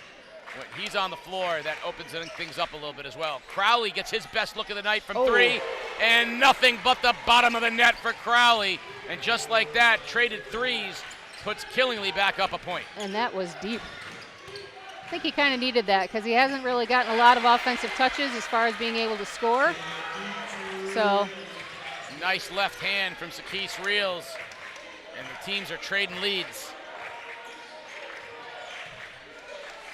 Crowley Another again. Look for 3 for Crowley. That one's no good. Hustle by Giancopoulos for the rebound.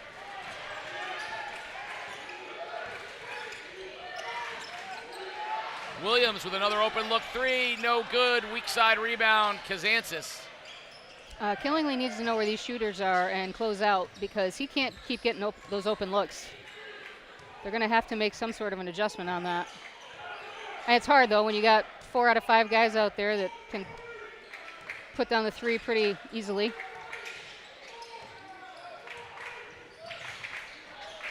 Crowley drives, hangs, scores. Killingly back up a point. Good, pushing it the other way now for Fitch. Draw penetration. Good defense by Sumner, protecting the basket.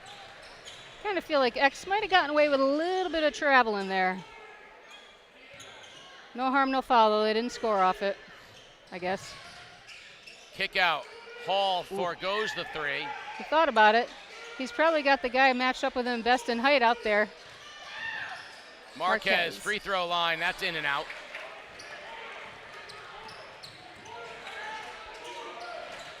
Stone over the top of Sumner, and he's fouled. Jamel Stone will go to the line to shoot 2. That foul will be on Quinn Sumner. So Stone will shoot a pair of Phillies free throws. For those curious about the girls' side of things, with 5 minutes in the third, New London 33-18 over Ledyard. New London playing with a lot of energy over at Fitch right now as Stone makes the first. Wow, Ledyard's had quite the season. That would be a pretty significant upset for the Colonels. But New London's been that team all season that we're never quite sure which one we were going to get, right? Yep, we said that. We still said that forced to make a choice, we would pick New London as the team most likely to make a run and rise. But I really didn't think it would be in this game against Ledyard today. But it's not over yet. A lot of time left. The Whalers have had some problems finishing. True. And when you got Maggie Dykes and company in Ledyard, nothing is given. Mike Morgan, great coach over there. Back on top are the Falcons now, 40-39, as these two teams have been going back and forth, lead change after lead change. Whoop. Crowley got to take advantage of the size differential. He sure does. Stone on him. He gets all the way to the basket, and that one somehow didn't go down.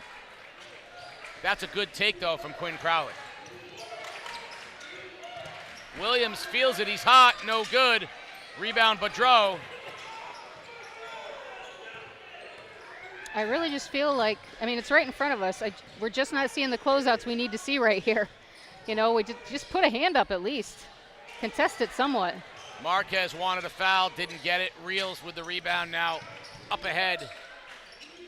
Good. Drives baseline, uses the body control, and finishes at the basket. Xavier Good, he can be the best player on the floor any given night.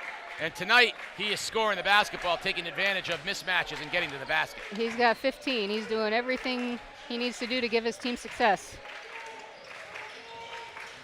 Marquez has really kept Killingly in it.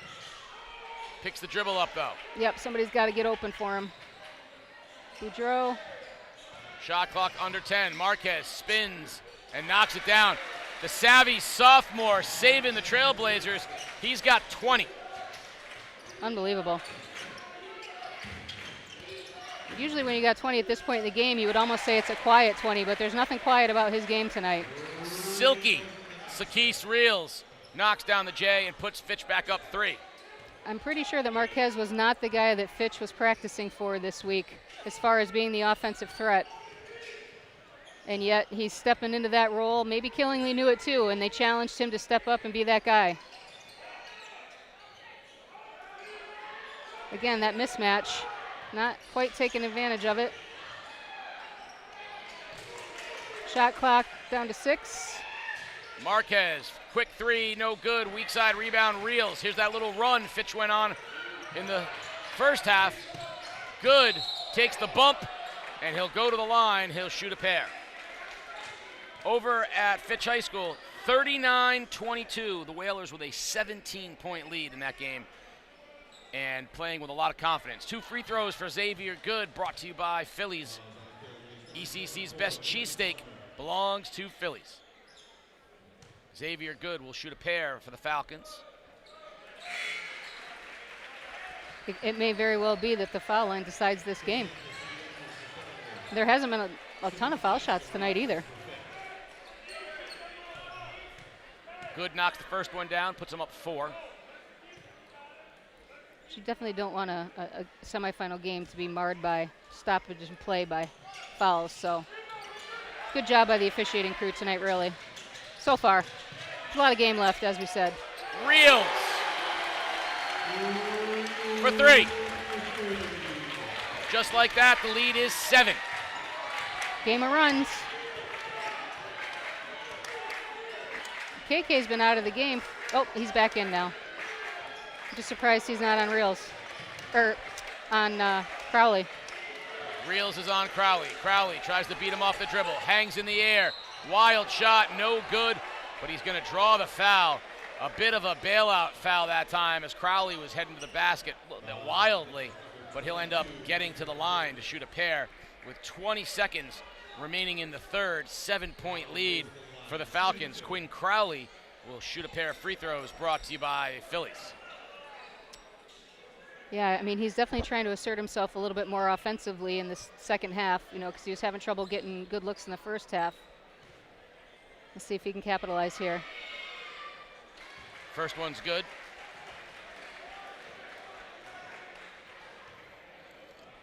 One more for Quinn Crowley.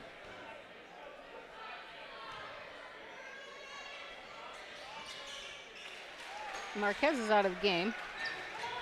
Hopefully just getting a quick breather. Fitch, good, pulls up early, no good. Sumner with the rebound, and Killingly can get the last shot of the quarter. 9 seconds. Crowley senses it. Pulls up, stolen by the Falcons. Now they can get the last shot. Oh, no. Reels. Georges at the buzzer, no good. We're through 3. 5-point Falcon lead. You're watching Game Day live on theday.com. Has disaster struck your home? At Messier, Massad, Burdick and Associates, our team of attorneys knows that dealing with insurance companies can be stressful and confusing, and we are here to help. From storm damage to fire or flooding, water leaks and freezing pipes, we work tirelessly to ensure your full claim is paid. Insurance companies have teams of lawyers on their side, and you can too. Call Messier, Massad, Burdick and Associates today at 860-MMB-TEAM or at mmbteam.com. Messier, Massad, Burdick and Associates. Why have one attorney when you can have a team? Coach Kareem Brown imploring his Fitch Falcons to keep pushing the tempo. They have made some runs, but have not been able to keep Killingly away as the Trailblazers have inched closer and closer and traded leads back and forth. Now it's 5. And I think, if I'm going to guess, I'm going to say he is preaching defense more than offense in this huddle. Killingly, though, not going away. Yeah, I can hear him from here. Not sure exactly what he's saying, but... Well, let's find out exactly what he was saying. Max, what do you hear? Well, Coach Kareem Brown is telling his team right now, this is everything we've worked for. Everything that we got to give it right now. And to come out to start the second half, it seems like that defensive intensity is a little charged up. Something in the locker room changed for Coach Brown's team. And from the way he's sweating, you would think he was playing defense himself. Well, listen, one of the all-time great players at New London High School, Kareem Brown, multiple-time all-state champion, went on to play at Coppin State, among other places. I mean, there's a guy that knows how to sweat in this gym. It's Kareem Brown. Though I don't know that he could guard anybody right now. I don't know if he's getting up and down the floor the same way. So fourth quarter still, to go. You got 8 minutes of basketball, but I feel like Fitch is hovering on a run. Killingly's got to be aware of that. Sometimes, in sports, especially in basketball, you just sense the run coming. Yep. It's what it feels like right now for Fitch. Yeah, we thought Fitch was possible. They almost could blow it away in the first half, and then they let Killingly back into it, but this is kind of what they do. Like thinking back to the Old Lyme game, like Old Lyme had them by 15 heading into the fourth quarter, and I mean, Fitch just said, nope, not today. Brady Sheffield, the head coach of Old Lyme, has not let me forget that one. They said, he goes, my team lost sight of the best shooter in the ECC. So Keith Reels buried him. Stone for 3, no good, weak side. Good job by Reels getting up out of bounds. It'll go to the Trailblazers. Old Lyme had a game today. How'd they do we know? We don't know. We do not know.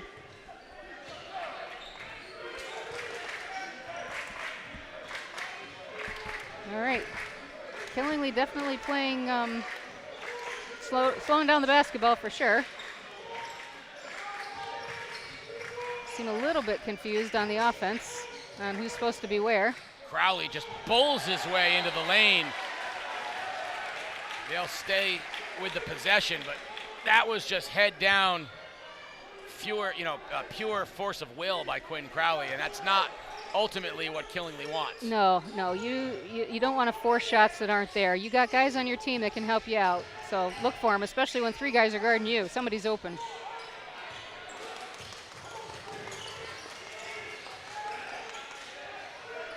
Shot clock down to 4. I don't know if they know. Crowley does. Baseline, no good. Reels the rebound.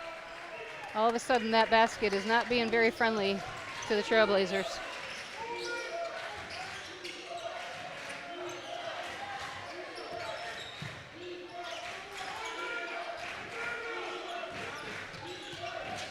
Reels, kicks.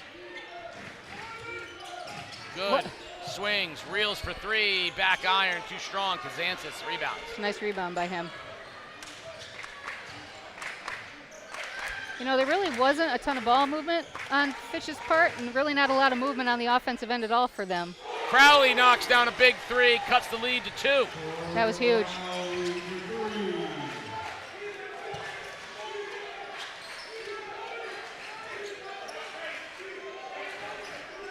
Got to keep the ball moving. Otherwise, you're giving the defense plenty of time to know what you're going to do next.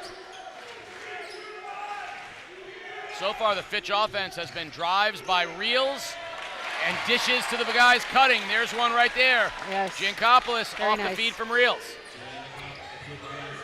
Yeah, they gave the hoop to the wrong. There we go. Get that fixed. 4-point ball game. They put the emphasis on the wrong syllable. They fixed that. 50-46 now. Falcons. Crowley, step back 3, blocked by Reels, and we're going to get a foul that's going to send Crowley to the line to shoot 3.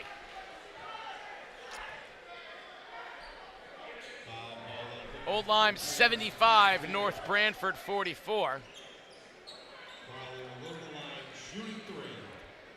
Well, in playoff time, you don't necessarily want to see blowouts like that.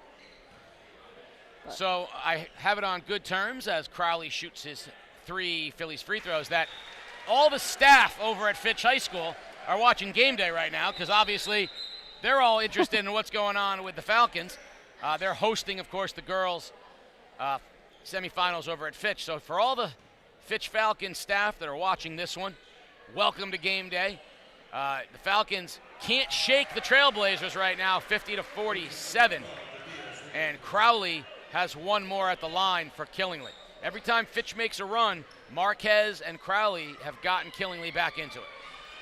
I would say that Crowley is not shooting from the free throw line the way he would want to be. He missed 2 out of 3 in the first half. He just missed the front end of that one. If they get those opportunities from the free throw line, they've got to capitalize to stay close. Simons Gaskin with a long 3. KK knocks down a triple. He's touched the ball like 3 times the whole second half, and that's efficiency right there. Back to 5. And now they got KK on Marquez, recognizing him as the offensive threat. DeDios in the game on Crowley. Crowley fade away. Beautiful move from the junior Quinn Crowley. They had 22 for him. They had 2 players on him, and he still made that look pretty easy. Real spot up 3. Got it. That is his favorite spot to shoot from. 3 for Reels. Always looks so pretty.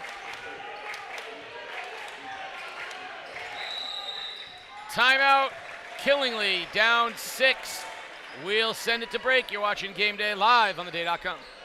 Harbor Helpers Marine LLC is a locally owned marine service company based in Waterford, Connecticut, delivering professional boat detailing, hull cleaning, waxing, and marine maintenance throughout the area.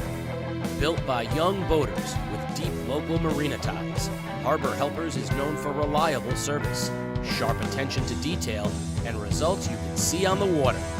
From weekend cruisers to working boats, Harbor Helpers helps keep Connecticut's fleet looking better and running stronger all season long. Babbitt Home Improvement is a local veteran-owned business providing affordable home improvement and maintenance services. From windows, decks, additions, siding, and more, they do it all. No project too big or small. Give them a call today and get your free quote on your next project. You won't be disappointed. 860-319-4418. Killingly hasn't gone away, down 6. Fitch making a little run. Can the Trailblazers respond? They have all night. There's some interesting mismatches size-wise on who's defending who. Foul on Gabe DeDios of the Falcons.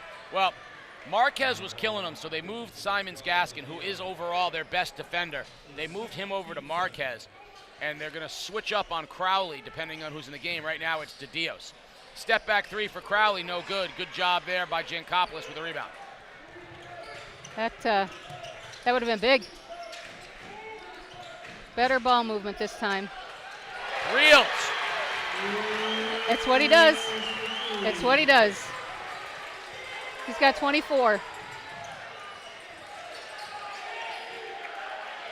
He just plays so quiet. You wouldn't even know he's out there until he, puts up 30 on you like nothing. There goes Kazantzis, kicks. Coach Brown very happy with the defensive effort on that. Lead up to 9. Danger zone time for Killingly. Yes, it is. What's been a 3 to 6 point ball game most of the game could quickly turn into 20 here. I hope not for Killingly's sake. I hope they can hang in there, but Fitch is starting to feel the sun on their shoulders. Foul on the Mott. Good. He'll get the foul on Kazantzis as he got a little bit of a step. What's interesting about Good is he's a right-handed player, shoots it right-handed, but loves to finish around the basket with his left hand. A lot of times, even from the wrong side of the hoop, he switches over to the left.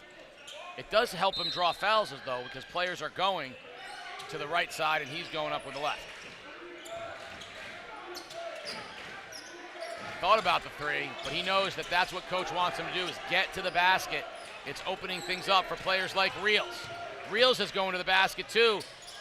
Oh. Tips his own miss, no good. Sumner, strong rebound.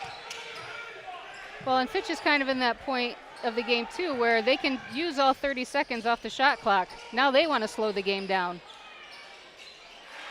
Ethan Hall wanted to make the pass. It was taken away, so he said, I'll just knock it down myself. Killingly's still there. 7 point ball game. Not going away. See, now they're using the clock.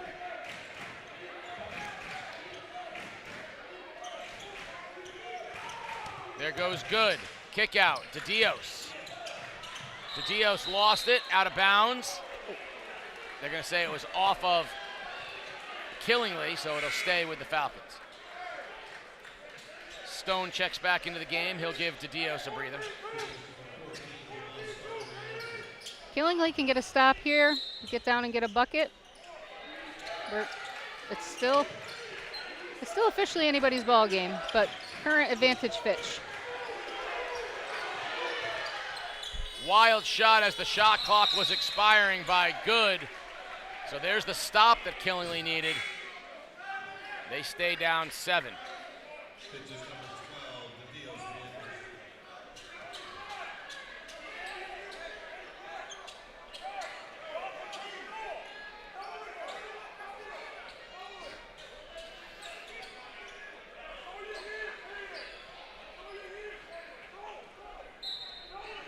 Two minutes remaining in this one. Winner goes to the Sun to play in the 8 o'clock game Monday night against NFA.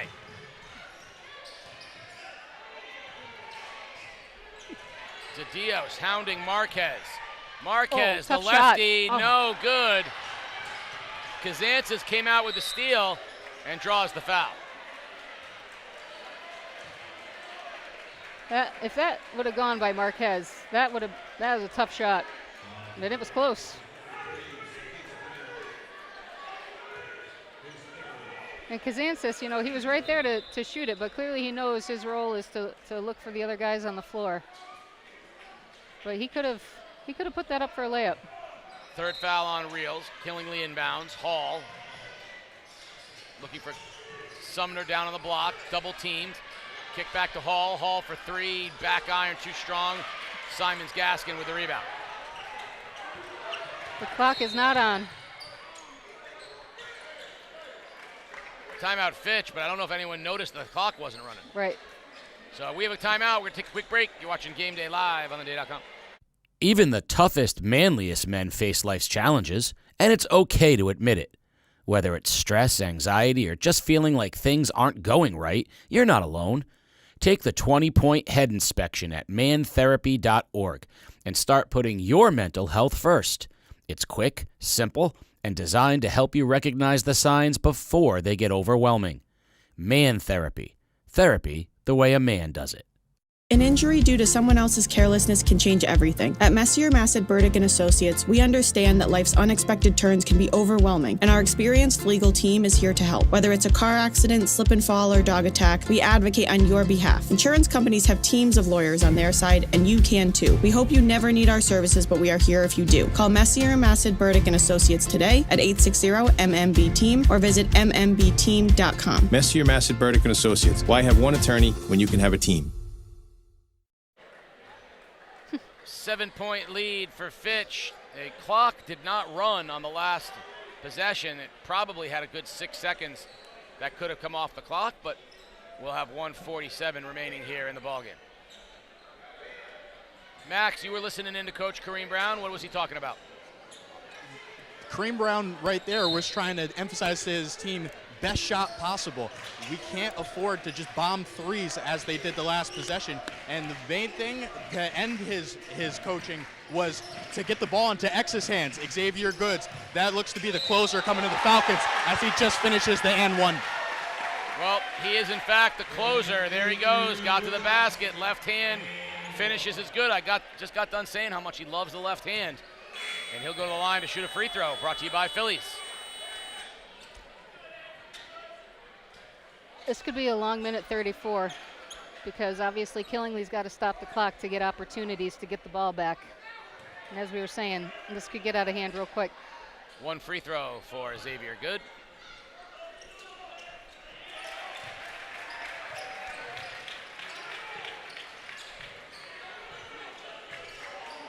Ten-point ball game. It hasn't been a 10-point game since the first half, has it? Reach in, steal, to Dios. Up top, Simons Gaskin. Numbers. Wild shot, and Caden will go to the line to shoot a pair. You know, I just kind of feel like he should have given that up. He had a trailer coming. But good for him. He's going to the line. Opportunity for points anyway. Simons Gaskin will take a pair of free throws, brought to you by Phillies.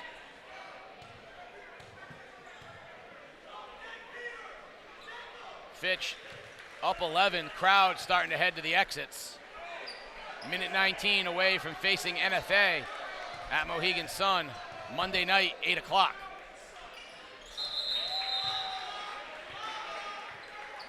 X appears to have, he's bleeding. Yeah, he got popped in the face when he went up for the layup. No blood, no foul. That's why they called the foul, because there is, in fact, blood. So, setting the stage for Monday, 2 o'clock. Plainfield girls versus Griswold girls. 4 o'clock, Division II boys, Stonington versus Griswold. 6 o'clock, Division I girls, Woodstock Academy versus what appears right now to be New London. And 8 o'clock, NFA versus what appears to be right now the Fitch Falcons. All the action, as always, live on game day. We will have our entire group of broadcasters available on Monday to bring those 4 games to you in what will culminate in the night comp at 8 o'clock, wrapping up the season for the ECC and moving on to state play. And game day will be bringing you action in the first few rounds of the states as well.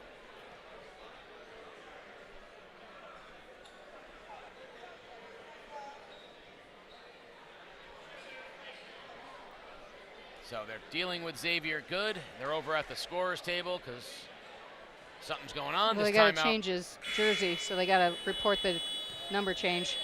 Brought to you by CREC Just remember that when life gets difficult, you can call a timeout. It's not a sign of weakness, it's a show of strength.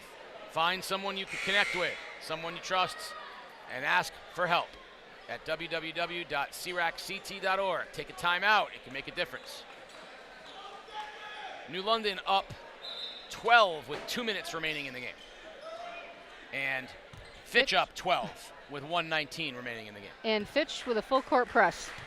So they are not trying to give up any easy buckets right now. They're looking for steals. Well, what they really want is they want to slow Killingly down. When you put the press on here, it makes them take up more time. Yep. They do not want to give up an easy transition. Agreed. But Fitch is going to have the opportunity to create chaos and just, again, potentially steals and buckets. Xavier Good is now number...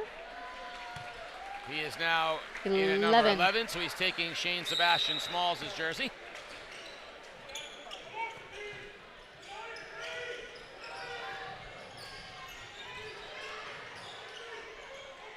Hall drives, kicks, Good with the steal. Wearing number 11, and X misses the dunk. Oh, he had a chance to bring the house down. Yes, he did, and he had lots of guys with him right there, too. He got up plenty high enough, but couldn't get it to go down. I think his timing was just a little off on his takeoff. I mean, that's how it used to be for me when I was able to dunk, so. I hate that, especially when I get the edge of the old-fashioned too close to the rim of the coffee cup. Oh. Marquez gets banged, and he'll shoot 3. Remember I said it was going to be the longest minute, 34 seconds? Yeah, you weren't lying. 3 free throws for Marquez, brought to you by Phillies. No reason for Fitch to be fouling right now.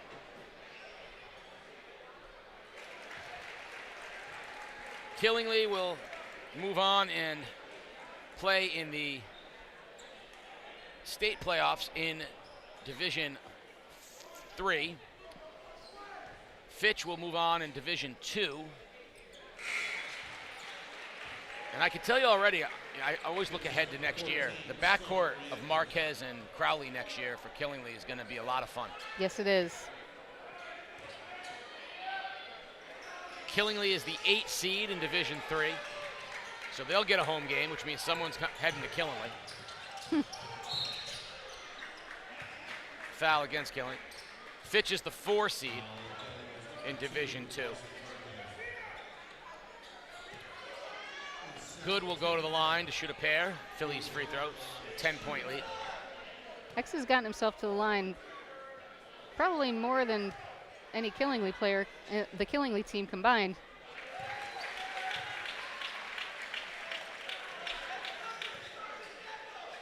And he finishes. And now he's making a liar out of me. Crowley pump fakes, drives baseline, draws the foul on Good, and he'll go to the line to shoot a pair. Sometimes you just let those happen. Get the ball back, take another 30 seconds off the clock. 10 seconds left, game over, right? Free throws brought to you by Phillies.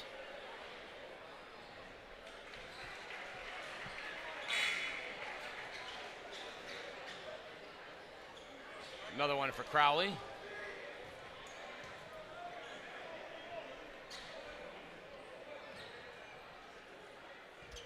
Crowd seems to have lost interest in the end of this game. Heading to the exits.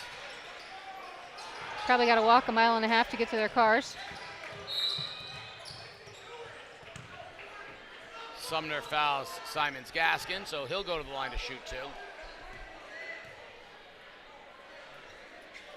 So I'm just going to tell you now ahead of time, all these free throws down the stretch brought to you by Phillies.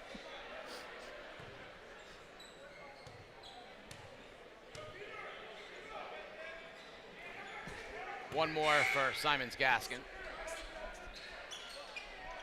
think he rushed that more than he normally does. Probably got some tired legs too.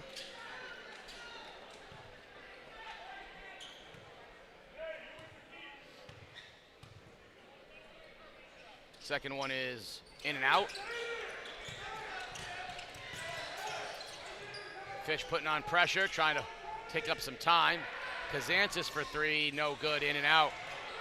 Good with the rebound. And he gets fouled with 20 seconds remaining in a 9-point lead, so he'll go to the line to shoot a pair.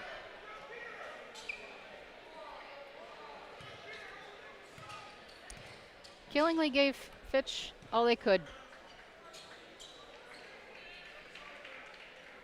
They have nothing to hang their head about, that's for sure.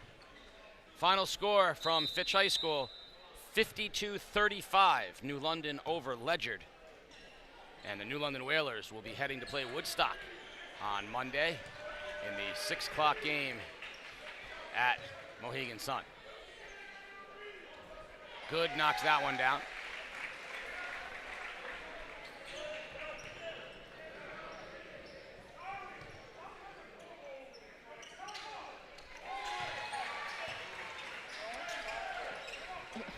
Still in the full court press. I think I'd pull it off at this point because you might get a foul. Oh, or steal. KK is going to hold the ball for the clock. Take the next 10 seconds off, and that is the game, folks. Fitch 67, Killingly 56. So you're going to want to turn to all of our social media at Game Day CT. You'll be able to see the interview with Coach Kareem Brown, as well as the Roberto's Log Cabin Player of the Game Day, as well as the Harbor Helpers Defensive Player of the Game. Fitch punches their ticket. They'll face NFA at Mohegan Sun, 8 o'clock Monday night. For all of Game Day, for all of our camera operators, producers, broadcasters, and help, you've been watching Game Day live on theday.com. Game Day is brought to you by Waterford Dental Health. Gear up for Game Day with a winning smile from Waterford Dental Health. Located in Waterford, we're your go-to for top-notch dental care in a relaxed, friendly setting. Whether you need a routine checkup, a cosmetic boost, or advanced treatment, our experienced team has you covered. Enjoy the game with confidence and comfort. Schedule your appointment today. Waterford Dental Health, where your smile is our top priority. Visit us online or call now to book. Nestled in the woods of Lebanon, Connecticut, Roberto's Log Cabin is the cozy, rustic home of comfort food. Family owned and operated, the Cabin, as it is fondly known, offers a diverse menu of hearty fare from burgers to the best ribs in the state. Come check out the Hallway of History in the newly renovated tavern, sample the diverse menu, craft beers, great cocktails, all while watching your favorite sports on one of their 10 TVs. Stop in and see Rob. Tell him Game Day sent you. Pave the way for your students' financial success with a MySci account from Scient Federal Credit Union. Open a high-yield MySci savings account today and help support a positive financial future for your student. Visit scientfcu.org to learn more.